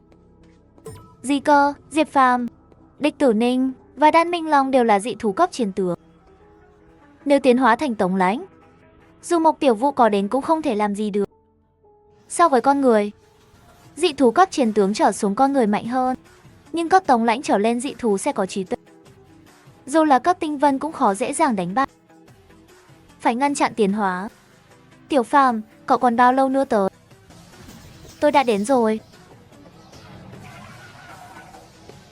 Cậu Giang. Tôi không sao, mặt Diệp Phàm cũng tốt. Anh ấy đến đội săn sắm 3 người, lần đầu thấy quái vật đang tiến hóa. Dù tò mò, nhưng anh ta không muốn gặp quái vật cấp đỏ. Cấp lãnh đạo, không còn do dự, Diệp Phàm trực tiếp dương cung. Cùng với cảnh mới xuất hiện, hai bên vàng trắng không thể chạy thoát. Đi chia đi, đồ xúc sinh. Quái vật kinh nghiệm, sức mạnh tăng lên. Hiện tại Diệp Hàn không chỉ dựa vào Tổ Yến. Siêu năm.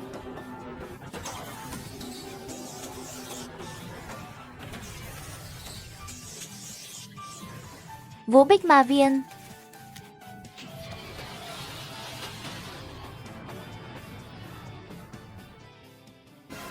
Siêu pháo điện tử với sức mạnh này, dù cổ của Địa Long cũng bị phá nát, thì đồng cổ Ma Nguyên này chỉ bị nghiền nát thôi. À, có một tin tốt và một tin xấu. Mấy người muốn nghe tin nào trước? Tôi hy vọng nghe tin tốt trước. Tin tốt là cậu đã thành công phá vỡ tiến hóa của hắn. Tin xấu là gì? Hắn bị ngắt tiến hóa, rất tức giận và đã vào trạng thái thiếu hụt. Ý cậu là hắn đang nổi điên à? Đúng vậy. Đúng vậy. Trong đội mình có bảo hiểm không? Hoặc tiền trợ cấp từ trận gì đó. Đến giờ phút này mà còn nghĩ đến tiền à? Người được hưởng bảo hiểm có thể ghi tên tôi không? Hi hi. Cút đi, người đúng là hoang tưởng.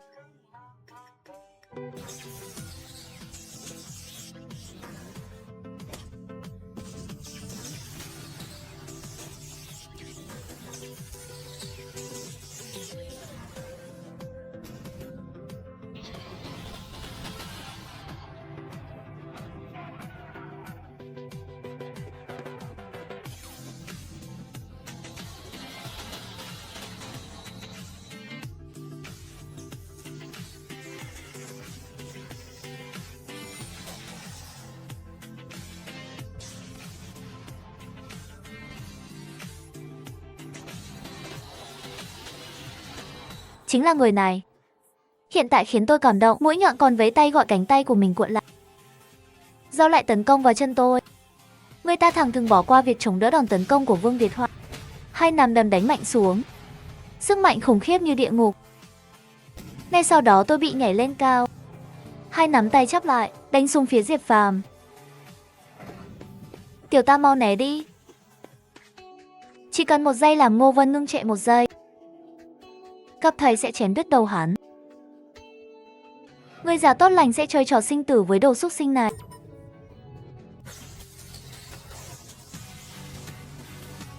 Trường điện từ.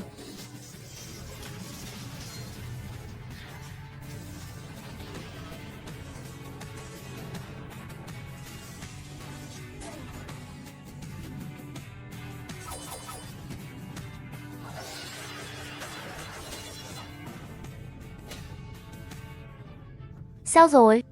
Không sao chứ, tôi không sao. Chỉ là trong lòng cạn kiệt, có chút kiệt sức.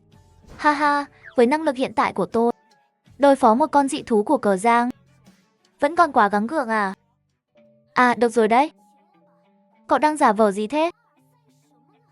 Ngoài cậu ra ai còn có thể trong giai đoạn sao tử? Cấp 1 hạ sát chiến sĩ và dị thú. Thậm chí một cấp hạ đánh bại địa long. Khi chúng tôi còn ở cấp sao tử, còn bị nô lệ và dị thú truy đuổi đầy đường. Nói cũng đúng, cả ngày tôi chơi với các cậu, cảm thấy mình bị ảo tưởng, không xem chiến sĩ và dị thú ra gì nữa. Ha ha ha, Giang Nguyệt làm đỏ mặt Diệp Phàm. Rồi qua tai nghe liên lạc với Đan Minh Long. Lão Đan, chỗ cậu thế nào rồi? À, đừng nhắc nữa. Bên tôi vừa xử lý xong một chiến sĩ hệ thực vật. Vừa mới giải quyết xong, làm tôi toàn thân đầy bùn đất. Được rồi, giữ vững phòng thủ đi. Mạng phòng thủ tạm thời không có tín hiệu. Có vẻ tối nay chỉ có 3 con đó thôi. Tạm thời có thể nghỉ ngơi rồi. Tứ nương, em có thể đứng lúc nào cũng nói chỉ có được không? Em sợ rồi đó. Hi hi, các anh về trước đi.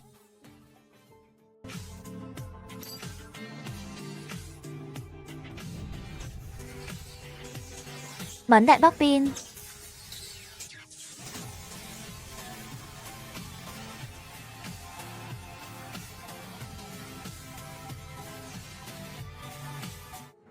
Tôi đã nắm rõ tình hình ở Vân Châu rồi. Tiếp theo tôi sẽ đảm nhận vị trí của Tiểu Phàm ở Vân Châu. Thay thế Tiểu Phàm.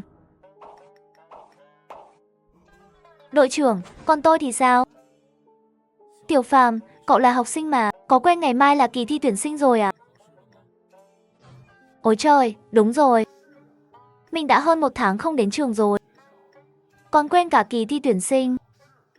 Là lỗi của thầy đó. Giang Nguyệt Giao cũng không nhắc mình. À, mình cũng không có tội gì. Trong 1 tháng qua, mình chỉ bận ăn ngủ đánh quái thôi. Ai còn tâm trí nghĩ đến chuyện khác nữa chứ? Vậy thì... Đội trưởng, anh có phải cố ý về đúng lúc không? Đúng rồi đó.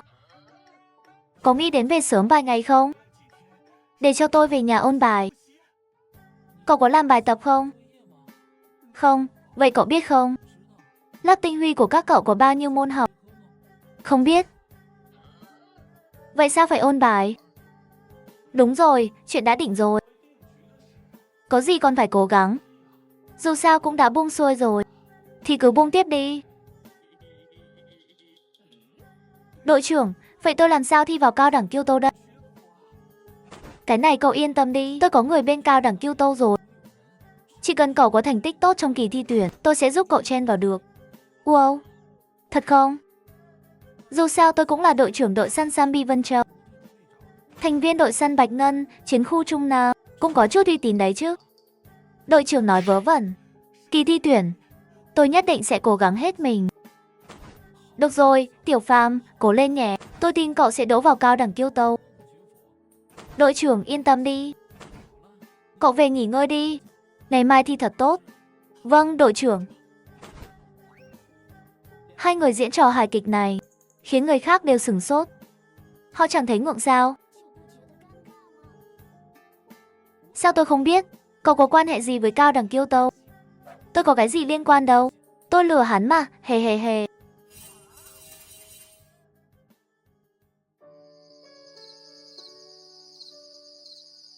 Cậu trẻ cậu thật sự chắc chứ?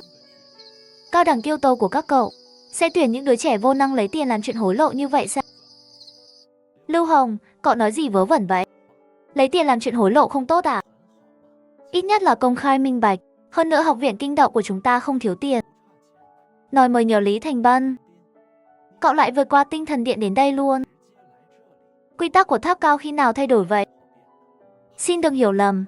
Quy tắc của tháp cao không thay đổi. Chỉ là thiên tài như thế này, ngay cả người quản lý tầng 20 cũng rất tán thưởng. Là thư ký của họ, tôi cũng đành phải đến xem thử. Lão, chẳng lẽ hắn để mắt đến Diệp Phàm? Dù thiên phú hắn cao, cũng chưa đủ để được tháp cao lựa chọn. Hai vị lo lắng quá rồi. Ý của ông Đinh là để tôi đến xem. Tháp cao sẽ không thay đổi quy tắc chỉ vì một thiên tài. Vậy tôi xin phép cáo từ.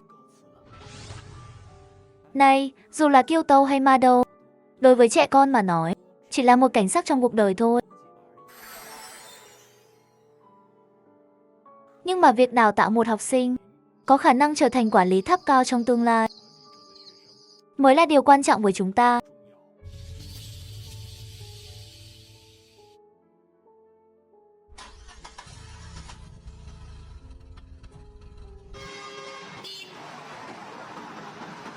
Năm nay thời gian nhập học vẫn là Vân Sở chứ? Chắc là vậy. Hàng năm chẳng phải đều vậy sao? Chán quá, quái thú vùng ngoại 6 Vân Châu đã bị các anh chị khóa trên GS sạch rồi. Chúng ta đi nữa cũng chẳng còn ý nghĩa gì. Chỉ là đi dọn dẹp rác thêm một lần nữa thôi.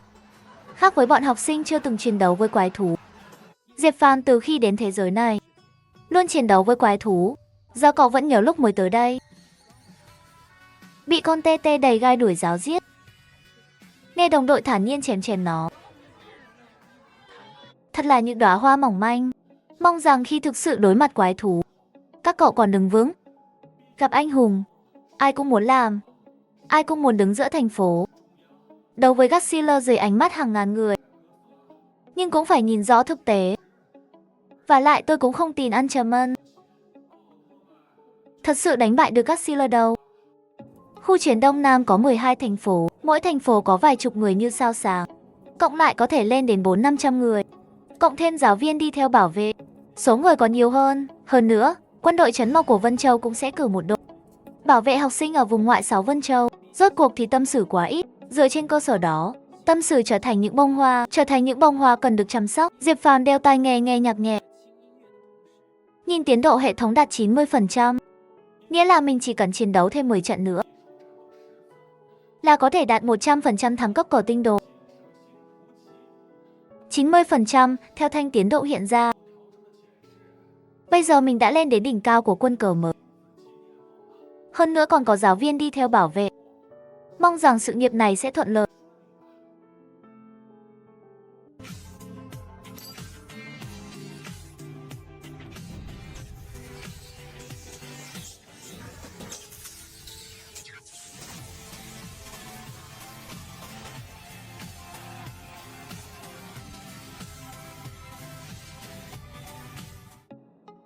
Chào các bạn, tôi là Chu Hồng, là tư lệnh đội binh thứ 3 của khu chiến Đông Nam, cũng là giám khảo chính kỳ thi thử thăng cấp lần này của các bạn. Kỳ thi thử kéo dài 5 ngày. Nội dung rất đơn giản, chỉ cần tiêu diệt một sinh vật, quái vật cấp bò và người giúp việc được 1 điểm, chiến sĩ và quái vật được 2 điểm, chiến tướng và quái vật cực khó trốn thoát. Một đám tân binh gặp quái vật chiến tướng cực khó, không bỏ chạy thì còn đợi gì nữa. Vậy nên các bạn trẻ, hãy thể hiện hết tài năng và xuất phát. Sự đơn giản và thô bạo của kỳ thi thử thăng vượt xa sự tưởng tượng của đêm qua. Chỉ cần giết một con quái vật là không cần phối hợp với người khác, hoặc bị thương rút lui giữ điểm gì đó. Chỉ là làm những gì bạn đã học ở trường, dùng nhiều thời gian để học cách vận dụng sức mạnh. Nhưng đây là cấp cao, phương pháp giảng dạy của học viện cao cấp sẽ không nhẹ nhàng như cấp 3 đâu. Sàng lọc khắc nghiệt luôn là tên thật. Những người mạnh mẽ và xuất sắc trong các bạn sẽ bước lên đỉnh cao hơn, còn những kẻ tầm thường, hay nói cách khác là bị loại, sẽ bị đẩy xuống học viện cấp thấp hơn.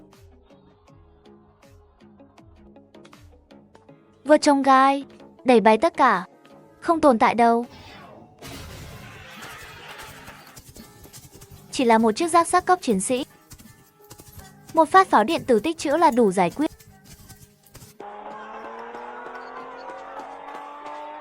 Bốn tên vô dụng này phải la hết, chạy ảo lên. Tôi nghi ngờ bọn họ đều bị học ngu rồi. Ngay cả một học sinh học dở như tôi cũng biết, giáp sắt tâm là loài dị thú sống theo bầy.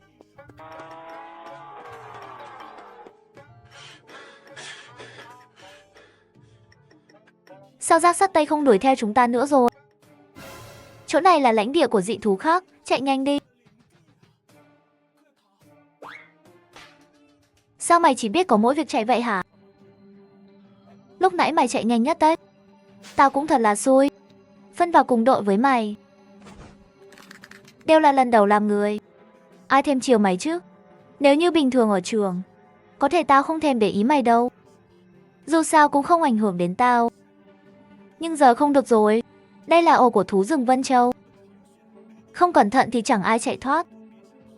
Mày muốn chi át thì chi át đi. Mày có chạy không?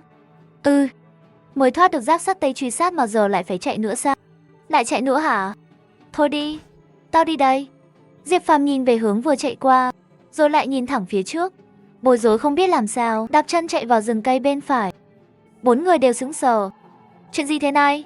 Lúc này Giả Vân Bình không chịu nổi, lắc đầu nói, mấy người nhanh theo Diệp Phàm chạy. Nhưng sao phải chạy? Lưu Hải Dương chưa nói hết câu, một con dài hơn 20 cân.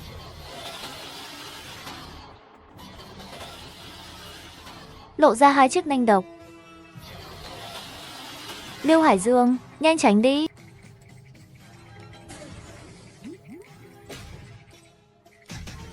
Pháo tốc không giúp được các cậu đánh quái đâu. À, tốt rồi. Lưu Hải Dương cuống cuồng bò lăn lộn theo hướng Diệp Phàm, chạy thoát. 3 người còn lại theo sát phía sau, sợ hãi không ngừng. Dương Á Quân. Diệp Hoàn làm sao biết chỗ này nguy hiểm? Có thể là một năng khiếu nào đó, hoặc kiến thức nào đó mà chúng ta chưa nghĩ tới. Nhưng giờ không phải lúc nói chuyện đó. Một nam sinh khác là Tôn Minh Lương, lén nhìn một con rắn màu đỏ nâu. Tôi lập tức thấy lạnh sống lưng như linh hồn người chi ép. Gào thét lớn, chạy lung tung thật sự hối hận. Biết vậy chắc cũng không chạy. Chắc giờ đã chạy xa lắm rồi. Nhưng cũng tốt, ít nhất được một chút. Nếu còn lần sau nữa, chắc chắn tôi sẽ nghe lời. Đừng bi quan quá, cứ bình tĩnh mà tiến lên.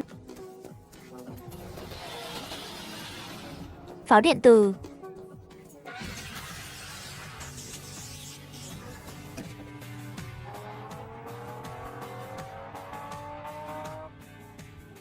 Chuyện gì vậy? Đất bắt đầu rung chuyển. 4 người với biểu cảm nghi hoặc dần trở nên rõ ràng. Chỉ thấy vô số 3 chân bò ngang qua, mắt đỏ như đèn lửa. 4 người quay người theo đuổi mặt trăng, chạy thật nhanh. 4 người đều tuyệt vọng. Mấy ngày nay không phải chạy trốn thì cũng đang trên đường chạy trốn.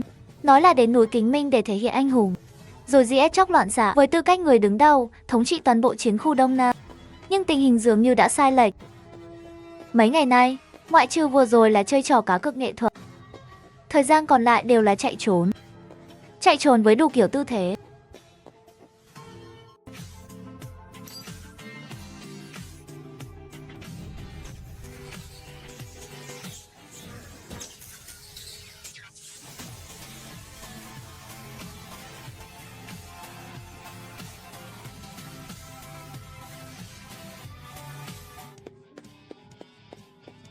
Thầy ơi đừng đánh nữa, chạy nhanh đi.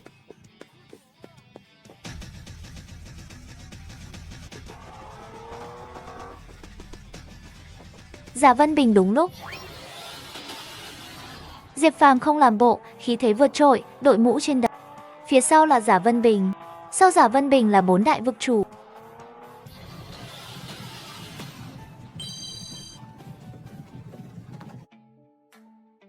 Diệp Phàm chuyện gì vậy? Chúng ta hình như đã đi sâu vào vùng ngoại sóng Nguyên Sơ. Nơi đây cơ bản là lãnh địa của chiến sĩ và dị thú. Có những dị thú sống theo bầy và có ý thức lãnh thổ rất mạnh mẽ, giống như rác sắt tây hoặc ba đuôi ba chân bò. Một vài con không sao, vẫn có thể xử lý được, nhưng nếu có cả đàn, hàng chục, hàng trăm con, thì không phải chuyện chúng ta có thể đối phó. Vậy làm sao đây? Bên trong đều là chiến sĩ và dị thú theo bầy. Chúng ta hoàn toàn không đối phó được. Vậy chúng ta rút lui đi. Nhưng chuyện thi đỗ thì sao? Nếu cứ rút lui như vậy, thành tích của chúng ta... Giả Vân Bình không đưa ra ý kiến nào. Nhiệm vụ của anh là bảo vệ đội nhỏ này, chứ không phải dẫn dắt đội. Diệp Phàm, cậu nghĩ chúng ta nên làm gì? Rõ ràng họ cần ý kiến của Diệp Phàm. Dù họ không nói ra, nhưng từ những gì Diệp Phàm thể hiện mấy ngày nay và đòn tấn công siêu điện vừa rồi đều khiến họ thực sự phục từ tận đáy lòng. Có lẽ Lưu Hải Dương trước kia vẫn còn chút không phục, nhưng bị rắn mò truy sát, rồi được Diệp Phàm cứu, sợi không phục cuối cùng trong lòng anh đã biến mất hoàn toàn rồi. Ha ha, làm sao cũng được. Chỉ cần không gặp thống lĩnh và dị thú, thầy Giả Vân Bình vẫn có thể đảm bảo an toàn cho chúng ta. Hơn nữa, theo tôi thấy, kỳ thi thăng cấp chỉ là để chúng ta học sinh thấy được mưu, tích lũy kinh nghiệm chiến đấu với dị thú trước. Dĩ nhiên kết quả thi luyện cũng rất quan trọng. Tên này bình thường ngủ gật trên lớp, lại hay trốn học bỏ học. Không ngờ cuối cùng lại là người bình tĩnh nhất. Vậy chúng ta tiếp tục đi. Hôm nay là ngày thứ 3. Chúng ta có thể quay về rồi. Ở đây chắc là an toàn. Nghỉ ngơi chút đã. 2 ngày đã trôi qua, sau vài trận chiến, Thanh tiến độ của mình đã đạt 98%. Có vẻ chỉ cần thêm 2 lần nữa sẽ đạt 100%. Mình sẽ thăng cấp lên kỳ mới. Vậy tấm thẻ mới thứ 2 của mình sẽ là gì đây? Diệp Phàm không chỉ có chút mong đợi, hệ thống có rất nhiều thẻ mới. Anh cảm giác như đang mở hộp quá may mắn, tràn đầy sự phấn khích về điều chưa biết sắp tới. Giống như cảm giác mong chờ khi cào trùng vé số, khiến người ta say mê. Nghỉ ngơi đi nào, phần sau đen giao cho tôi. Được rồi, tôi đi ngủ chút đây. Làm sao trở về đây? Ký ức.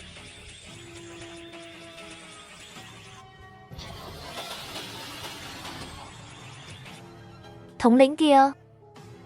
Diệp Phàm nuốt nước bọt, vội vàng nằm bò xuống đất. Giả Vân Bình cũng nằm xuống theo. Tôi nói sao chỗ này yên tĩnh thế? Không có dị thú. Hóa ra đây là lãnh địa của thống lĩnh và dị thú. Nên tôi nói, cậu nhỏ này hơi may mắn đấy. Hoặc là dẫn tôi vào tổ sói, hoặc là vào hang cọp. Giờ tôi nghi ngờ nghiêm trọng. Cậu chính là tay sát thủ ẩn mình trong xã hội loài người. Thầy ơi, thầy xem chuyện nhiều quá rồi đấy.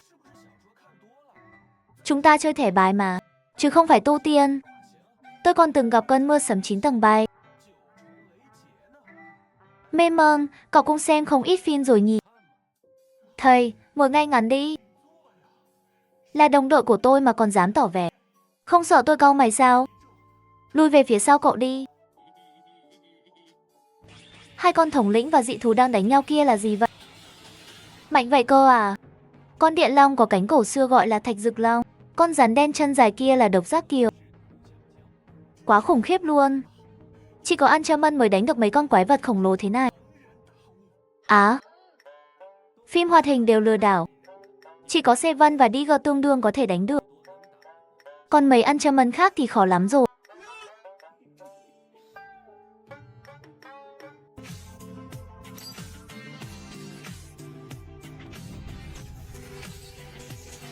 Hát pháo điện tử.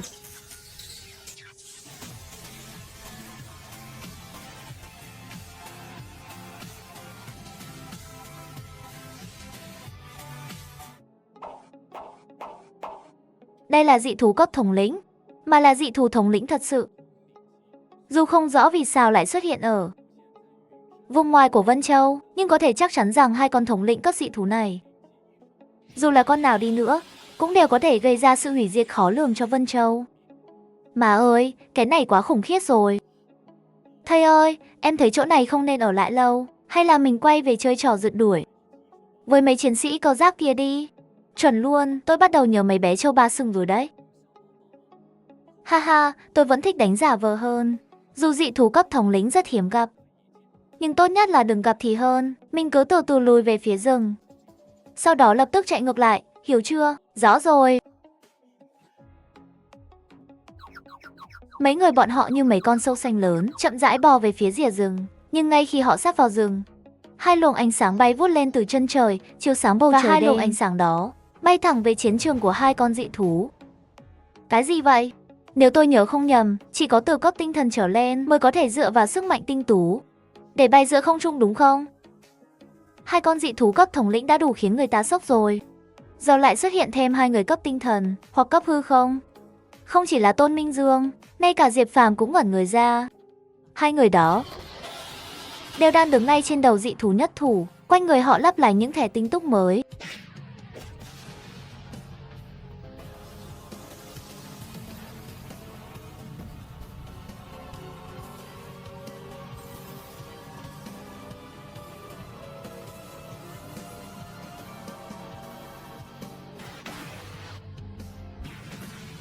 Liễu Hầu, có cần ta giúp một tay không?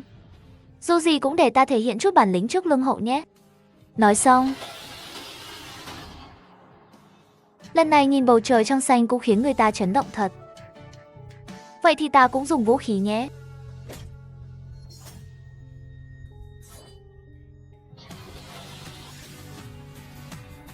Là hỏa tiễn, của nhiên danh bất hư truyền. Mục tiêu của chúng ta cũng đã đạt được. Đi thôi. Đến Kình hơi nghiêng đầu. Ngựa công liếc nhìn về phía Diệp Phàm, rồi lập tức rời đi. Ngay sau đó, Liễu Hồng cũng nhìn về phía Diệp Phàm, rồi cũng bay đi. Mê mơ, hai người đó trước khi đi đã liếc nhìn nơi này một cái. Tinh không xích hòa đến họ có 5 thẻ tinh túc mới. Điều đó chứng tỏ họ là tinh thần cấp tinh sử. Và là thống lĩnh Kim Sa đúng không? Tinh thần cấp à? Diệp Phàm không khỏi cười khổ trong lòng. Vừa rồi mình còn cách họ rất xa, bò trốn như một con sâu xanh. Chỉ mong dị thú không phát hiện ra mình. Bọn họ GS dị thú cấp thống lĩnh dễ như không. Nói là như chặt dưa thái rau cũng không quá lời. Thế thì chúng ta thu lấy 2 chiếc kim hạp của dị thú thống lĩnh đi. Hai người đó sau khi GS dị thú cũng không lấy kim hạp đi. Phí phạm như vậy chẳng phải sẽ bị ông trời trách phạt sao? Anh cũng được thôi. Ở đây vẫn còn sót lại khí tức của dị thú cấp thống lĩnh, cùng dấu vết của 2 cường giả. Tạm thời không dị thú nào dám đến gần. Nhưng 2 chiếc kim hạp này không thể tính là thành tích. Ý thầy là đang nghi ngờ học sinh xếp của lớp có gian lận hay không à? Mê mơ. Thôi kệ, tôi không đi. Tôi cũng không đi đâu. Chị S thì thôi vậy. Dù sao cũng không được tính điểm. Tôi đi, tôi muốn đến gần xem thử người mạnh nhất khối trông thế nào. Dù người đó đã chị S rồi, là cô gái duy nhất trong đội. Câu trả lời của Chu Tuyết khiến Diệp Phàm hơi nhíu mày đến được thôi. Vậy thì hai ta cùng đi. Hai người nhanh chóng chạy về phía sườn núi độc giác. Nhìn bóng lưng hai người họ, Tôn Minh Dương thở dài một hơi. Chết rồi thì còn xem gì nữa. Thì lấy kim hạp là được rồi. Chẳng phải mấy người không đi vì sợ sao? Vì trận chiến giữa 2 con dị thú lúc nãy đã để lại ám ảnh trong lòng các người. Giả Vân Bình nói trúng tâm tư cả ba người lúc nãy còn mạnh miệng. Giờ thì nhìn Giả Vân Bình đầy xấu hổ, rồi đồng loạt cúi đầu. Thật ra 2 người kia cũng sợ, nhưng họ biết cách vượt qua nỗi sợ ấy. Phải vượt qua như thế nào? Giống như họ, đối mặt trực tiếp, dù cho thứ đáng sợ kia đã chi S rồi. 3 người nghe xong đều lặng lẽ nhìn theo bóng lưng hai người họ, vẫn không dám bước tới. Hesi lớn rồi, con đường tu hành còn khó hơn lên trời, có mấy ai có thể thật sự trở thành cường giả. Cảm ơn bạn đã ghé thăm kênh, đừng quên nhấn subscribe để không bỏ lỡ bất kỳ khoảnh khắc nào bạn nhé.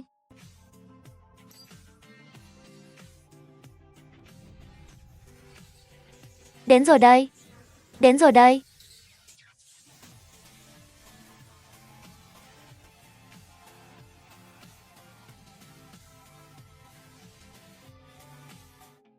Mất mát, thất tình thì sao chứ? Cũng không hề giống như trong tiểu thuyết viết, kiểu 2 bước là vực dậy, 3 bước là thăng cấp, mọi chuyện cứ bình thường mà qua đi. Đó là vì ngươi không phải nhân vật chính. Nhân vật chính bình thường đều gặp đủ loại tình huống bất ngờ. Khi lòng chị S đi, người xung quanh ngã xuống, rồi nhân vật chính bùng nổ cứu thế giới. Kiểu như đồng đội hy sinh, pháp lực vô biên các thứ. Thôi, đừng nói mấy chuyện đó nữa. Chẳng lẽ ngươi không thấy như vậy rất nhiệt huyết sao? Vì bằng hữu, vì thân tình, vì thiên hạ thương sinh. Đúng là rất mấu lửa. Có cảm giác muốn bóp nát 2 quả trứng của mình luôn. Quả mấu rồi hả? Đúng là mấu như vậy đấy. Ha ha ha. Ta là Diệp Phàm, 18 tuổi, mồ côi cha mẹ, một học sinh trung học bình thường. Vừa mới bốc lửa xong, suýt nữa thì có cảm giác muốn bóp nát 2 quả trứng của mình. Ta không mưu sao? Ta vừa thi xong đã lập tức đi bảo vệ thành phố. Còn không tính là nhiệt huyết à? Chẳng lẽ phải tự thêm tình tiết mới được sao? Trưởng thành nhất định phải oanh liệt, phải khiến cả đám người xoay quanh ngươi, cuối cùng chi ép vài người mới tính à?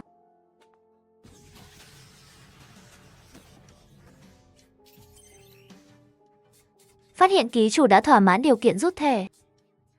Có muốn rút thẻ không?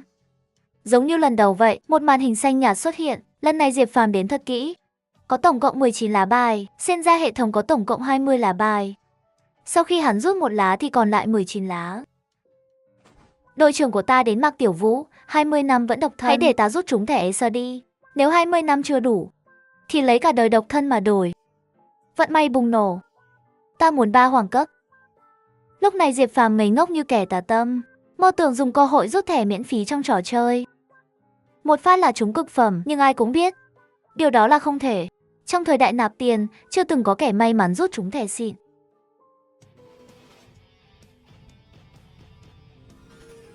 Chúc mừng ngài đã nhận được thẻ vũ khí. Gậy như ý à? Cái quái gì đây? Gậy như ý? Là cây gậy của Tề Thiên Đại Thánh sao? Diệp Phàm hoàn toàn sững sờ. Ngàn lần mong đợi cuối cùng cũng xuất hiện. Không ngờ Acer lại chẳng phải gậy thân thật, mà lại cho một cây gậy thường. Thanh tiến độ trên giao diện hệ thống lại về số 0. Sự xuất hiện của lá bài mới cũng báo hiệu Diệp Phàm chính thức bước vào giai đoạn mới. Giao diện hệ thống biến mất, Diệp Phàm di chuyển ánh mắt, hai lá bài trắng lơ lửng trước mặt hắn. Một lá có hình điện từ, một lá có hình cây gậy vàng. Cây gậy này rốt cuộc có ý gì vậy? Chẳng lẽ muốn ta chờ người có duyên, rồi hộ tống hắn đi thỉnh kinh sao? Thứ này dùng kiểu gì đây? Hàng do hệ thống sản xuất, ắt phải là hàng cao cấp rồi. Sao lại cho hẳn một cây gậy chứ? Gậy như ý, gậy như ý. Chẳng lẽ thật sự giống cây kim cô bổng của Tôn Ngộ không? Cây như ý kim cô bổng đó có thể biến hóa theo ý của mình.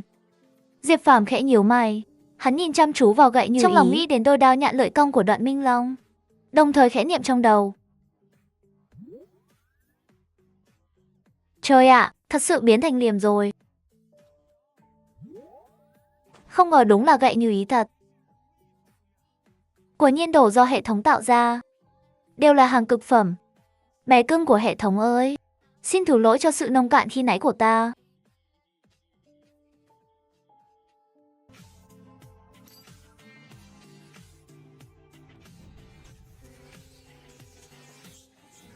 Cùng xem tiếp nào các bạn thân yêu, bùng chiếu.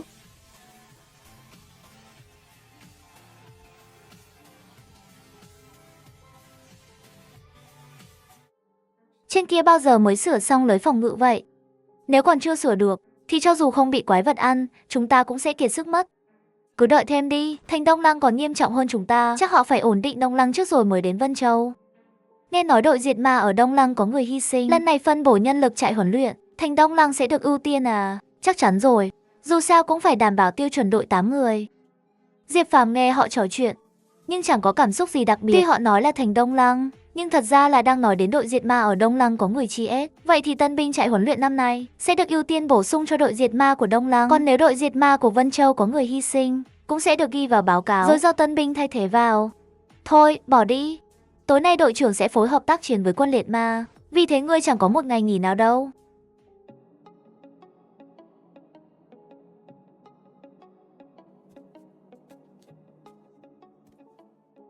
Tiếp theo giao hết cho người đấy. Sau khi ngươi hoàn thành nhiệm vụ bên đó, ta sẽ đồng thời kích hoạt bộ dẫn dụ. Ai ra thật sự không hiểu tại sao chúng ta không tiếp tục phá hủy thêm lưới phòng ngự để dị thú tăng tốc ấp nở, mà lại chọn phá hoại hệ thống điện. Liên quan gì đến dự án dị thú cơ chứ? Bởi vì cấp cao của Vân Châu đã báo cáo việc lưới phòng ngự bị phá hủy lên khu chiến Đông Nam. Bọn họ đã cử người tới, một vị tinh trần sở hữu thẻ nguyên tố không gian, cùng một tinh sứ đến để sửa chữa, dự kiến ngày mai sẽ đến Vân Châu. Vì vậy tối nay là cơ hội duy nhất của chúng ta. Thế sao mấy ngày trước không hành động luôn? Bởi vì mấy hôm trước ở Viên Châu có 2 vị tinh trần cùng tinh sĩ. Ngươi đến Vân Châu 2 tháng mà chỉ đạt được thế này thôi sao? Thật không hiểu nổi, ngươi làm cách nào để trở thành cấp 3 phụ trách của Quang Minh Hội? Ai ra khẽ nhíu mày, hiển nhiên hắn rất khó chịu với thái độ của La Văn. Nhưng lúc này không phải thời điểm phát tác.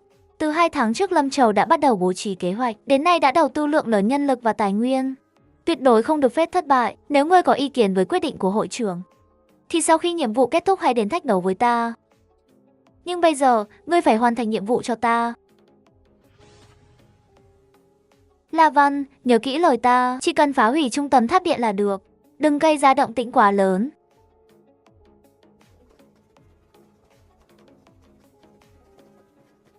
Đội trưởng Triệu, vị tinh trần và tinh sứ đến gia cố lưới phòng ngự. Bao giờ mới tới được Vân Châu vậy? Sao mới ăn một bữa thịt mà đã chán rồi à? Làm gì có chuyện đó, ta chỉ là thấy thương cho các ngươi thôi, ngày đêm chạy khắp nơi như vậy. Lâu dài thế này cũng không ổn đâu. Hết cách rồi, đây là công việc mà, cứ đợi đi, chắc ngày mai là tới thôi. Thời buổi này đúng là hỗn loạn thật, con người lại bị một đám súc sinh vây khốn. Ta nói này, Sớm muộn gì chúng ta cũng sẽ quét sạch lũ dị thú đó, không chờ con nào. Tiếng còi báo động vang lên đột ngột khắp thành phố. Ngay lập tức toàn bộ người dân Vân Châu đều nhận ra, đó là cảnh báo công trình cấp 1. Tiếng báo động mà suốt hơn 10 năm qua Vân Châu chưa từng nghe thấy, đã kéo tất cả mọi người trở về thực tại, bất kể họ đang ở đâu. Dù đang làm gì đi nữa, thì vào giây phút đó, họ đều biết nguy cơ đã thật sự đến.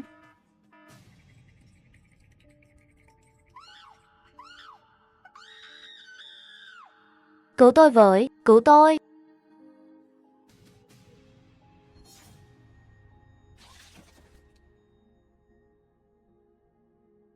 Khu trú ẩn Hóa Cự. Cảm ơn nhiều. Tiểu Phân.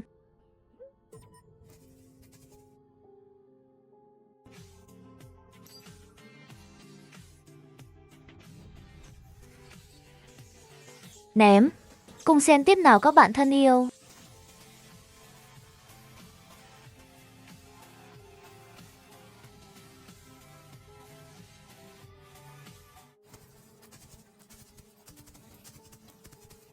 Thầy Giang, tình hình bây giờ thế nào rồi?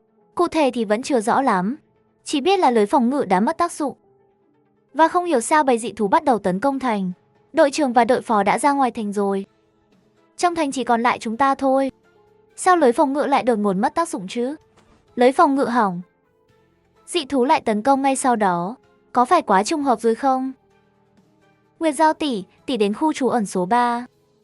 Kiều Phàm, ngươi đến khu trú ẩn số 2. Lão Minh Long, ngươi phụ trách khu trú ẩn số 1. Tiểu Long, ngươi đến khu trú ẩn số 4. Những người còn lại giữ nguyên vị trí, bắt đầu hành động. Không còn chần chừ nữa, mọi người lướt qua nhau, lao đến các điểm nhiệm vụ khác nhau. Cẩn thận đấy, ngươi cũng vậy. Dị thú trong thành không nhiều lắm, nhưng so với bên ngoài thành thì vẫn đỡ hơn. Quân trấn ma đang dốc toàn lực chống đỡ, bên ngoài người đông như biển. Từng đợt tràn về, trong thành giờ chỉ còn trông cậy vào đội liệt ma và cảnh sát đặc nhiệm.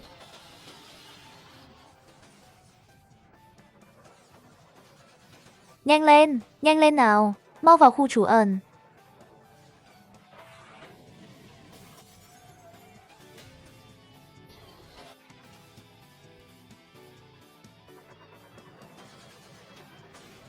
Tiếp tục, đóng chặt cánh cửa lớn lại. Đừng để lũ súc sinh đó tràn vào.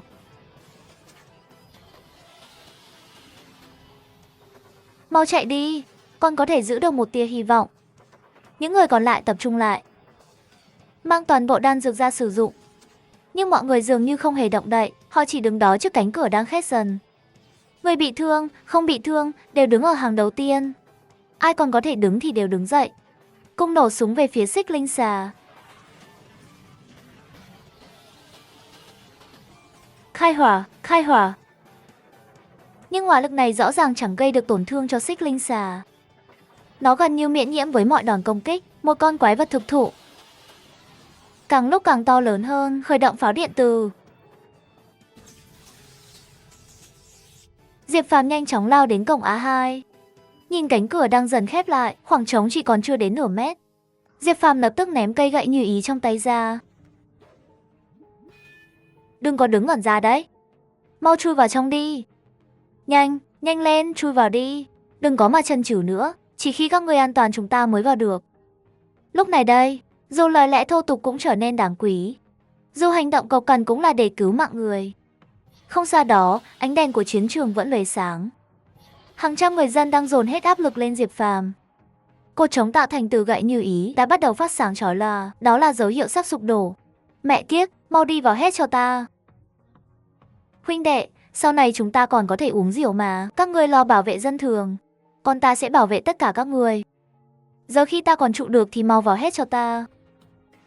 Biến vào trong mau, ta không cần các ngươi làm gánh nặng đâu.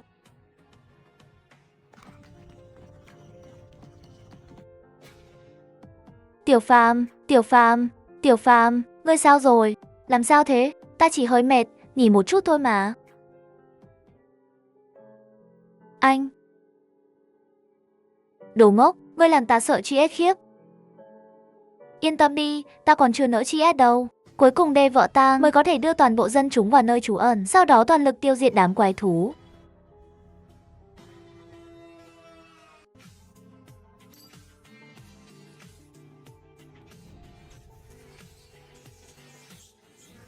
Cùng xem tiếp nào các bạn thân yêu.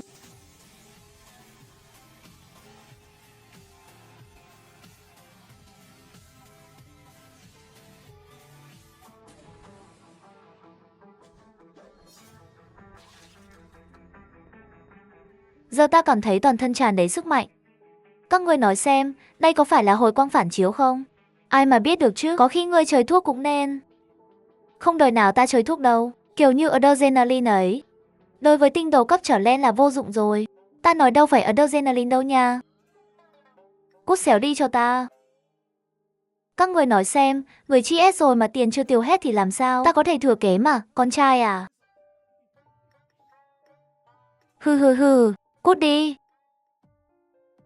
Nói thật nhé, tài khoản của ta trong hệ thống. Các ngươi làm chứng cho ta nhé, nếu ta chi S, toàn bộ tiền của ta để lại cho Tiểu Phàm, dù sao ta cũng chẳng có người thân. Thì bây giờ ngươi có rồi đó, Tiểu Phàm chẳng phải là con trai ngươi sao? Ha ha ha ha ha ha ha. Cút hết cho ta. Còn nữa, nữ sa vương, nếu lần này sống sót được, ta nhất định sẽ xé toạc hết đống tất lụa của ngươi. Ha ha, à không phải, ta nói nhầm. Đùa chút thôi. Các ngươi đúng là đang lai sở chin chọc cười à. Mọi người đều đang nói chuyện, chỉ muốn nói thêm vài câu nữa, bởi vì chẳng ai biết giây tiếp theo ai sẽ là người ngã xuống. Đội trưởng và đội phó đang giao chiến cùng đám dị thú ngoài thành. Khung cảnh thật sự vô cùng dữ dội. Thống lĩnh là tinh thần cấp đúng chứ. Đội trưởng là cấp tinh vân thì còn chấp nhận được.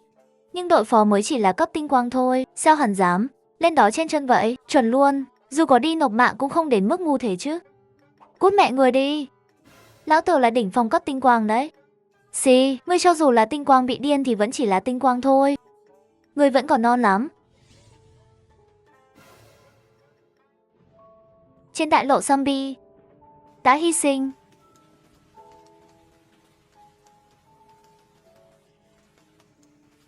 Ta đã nói rồi, kẻ đó vốn không đáng tin mà. Đúng là chi ết tiệt, ha ha ha ha. Những người khác không nói gì thêm, bởi họ chẳng còn thời gian để đau buồn. Chi ết đi cũng chẳng có gì to tát. Từ ngày gia nhập đội săn ma, họ đã chuẩn bị sẵn tâm lý. Bọn họ cách thiên đường còn xa, nhưng cách địa ngục thì chỉ còn một bước chân.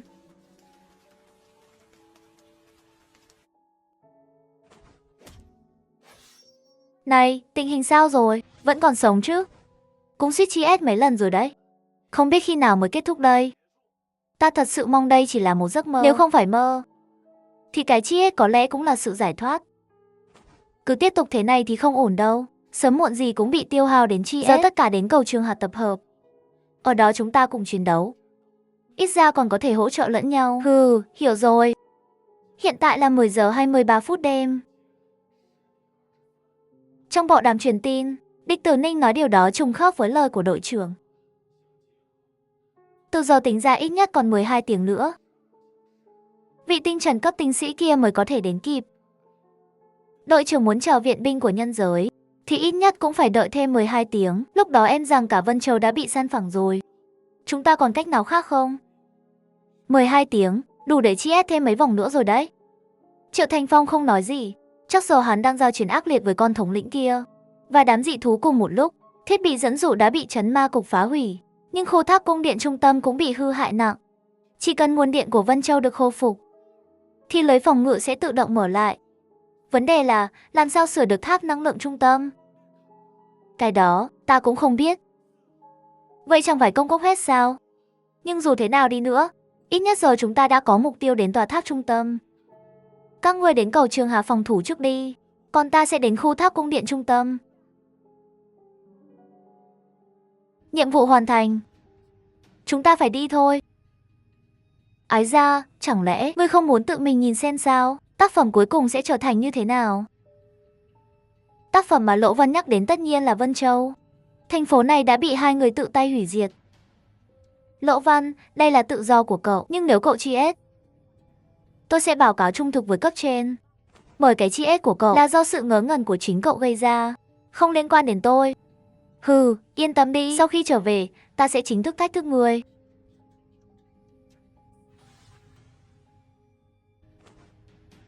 Người phụ trách cấp 3, các trưởng lão của Quang Minh hội cũng mù mắt hết rồi. lại chọn hắn là người phụ trách cấp 3. Rõ ràng bản thân ta mới phù hợp vị trí này hơn. Ngươi nói là...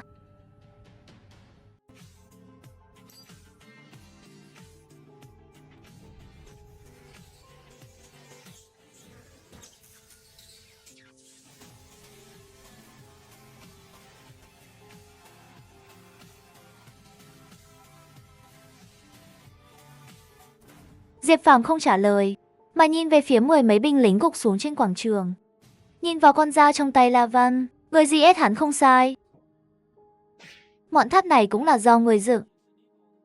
Đúng, cả thành Vân Châu đều là kiệt tác của ta. Ngươi có nghe thấy tiếng gầm thét điên cuồng của những dị thú không? Có giống như một bản nhạc hòa quyện với vẻ đẹp không? Ha ha ha ha ha ha. Anh làm nghề gì? Tôi chẳng làm gì cả, tôi chỉ muốn GS anh thôi.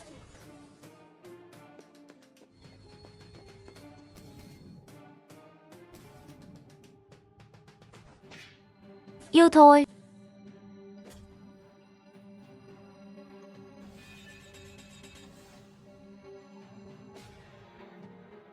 Tên nhóc này chịu hồi thẻ mới nhanh thế. Sao có thể nhanh vậy? Hơn nữa chiếc khiên vàng miến ăn đó lại có thể chặn được một đòn của hắn. Chỉ cần Thừa Phong và Mạc Tiểu Vũ, lẽ ra phải ở ngoài thành mới đúng. Tên nhóc này là ai vậy? Chuyện này là sao? Vũ khí có thể biến hình, nhưng nghĩ kỹ thì với Bác Văn cũng không lạ. Thẻ mới vốn đã kỳ lạ đủ kiểu, vũ khí càng được chuẩn bị phong phú, biến hình cũng không có gì lạ. Ta muốn đi sửa lại tháp cung điện, không biết có thể nhường đường không? Tên này có vẻ chưa hiểu rõ tình hình, hỏi xem bản thân có nhường đường không. Vậy thì ngươi cứ đi GS đi.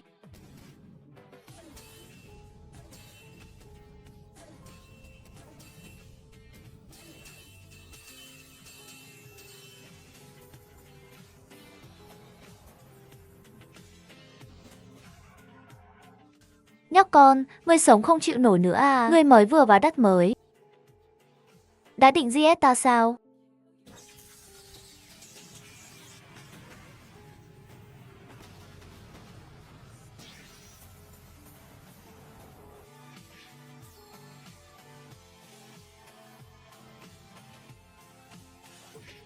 Trước hết khóa chặt lại. Chỉ với loại phế vật như ngươi, muốn dùng cấp bậc áp chế ta, ngươi cũng xứng sao? Hừ, tên này. Thẻ sao chẳng đó là gì? Tự mình là sao chói vào giai đoạn sau. Làm sao có thể bị một kẻ mới vừa vào?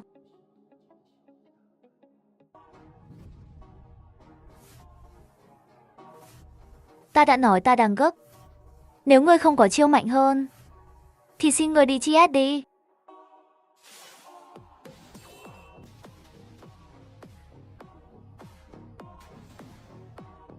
Phông.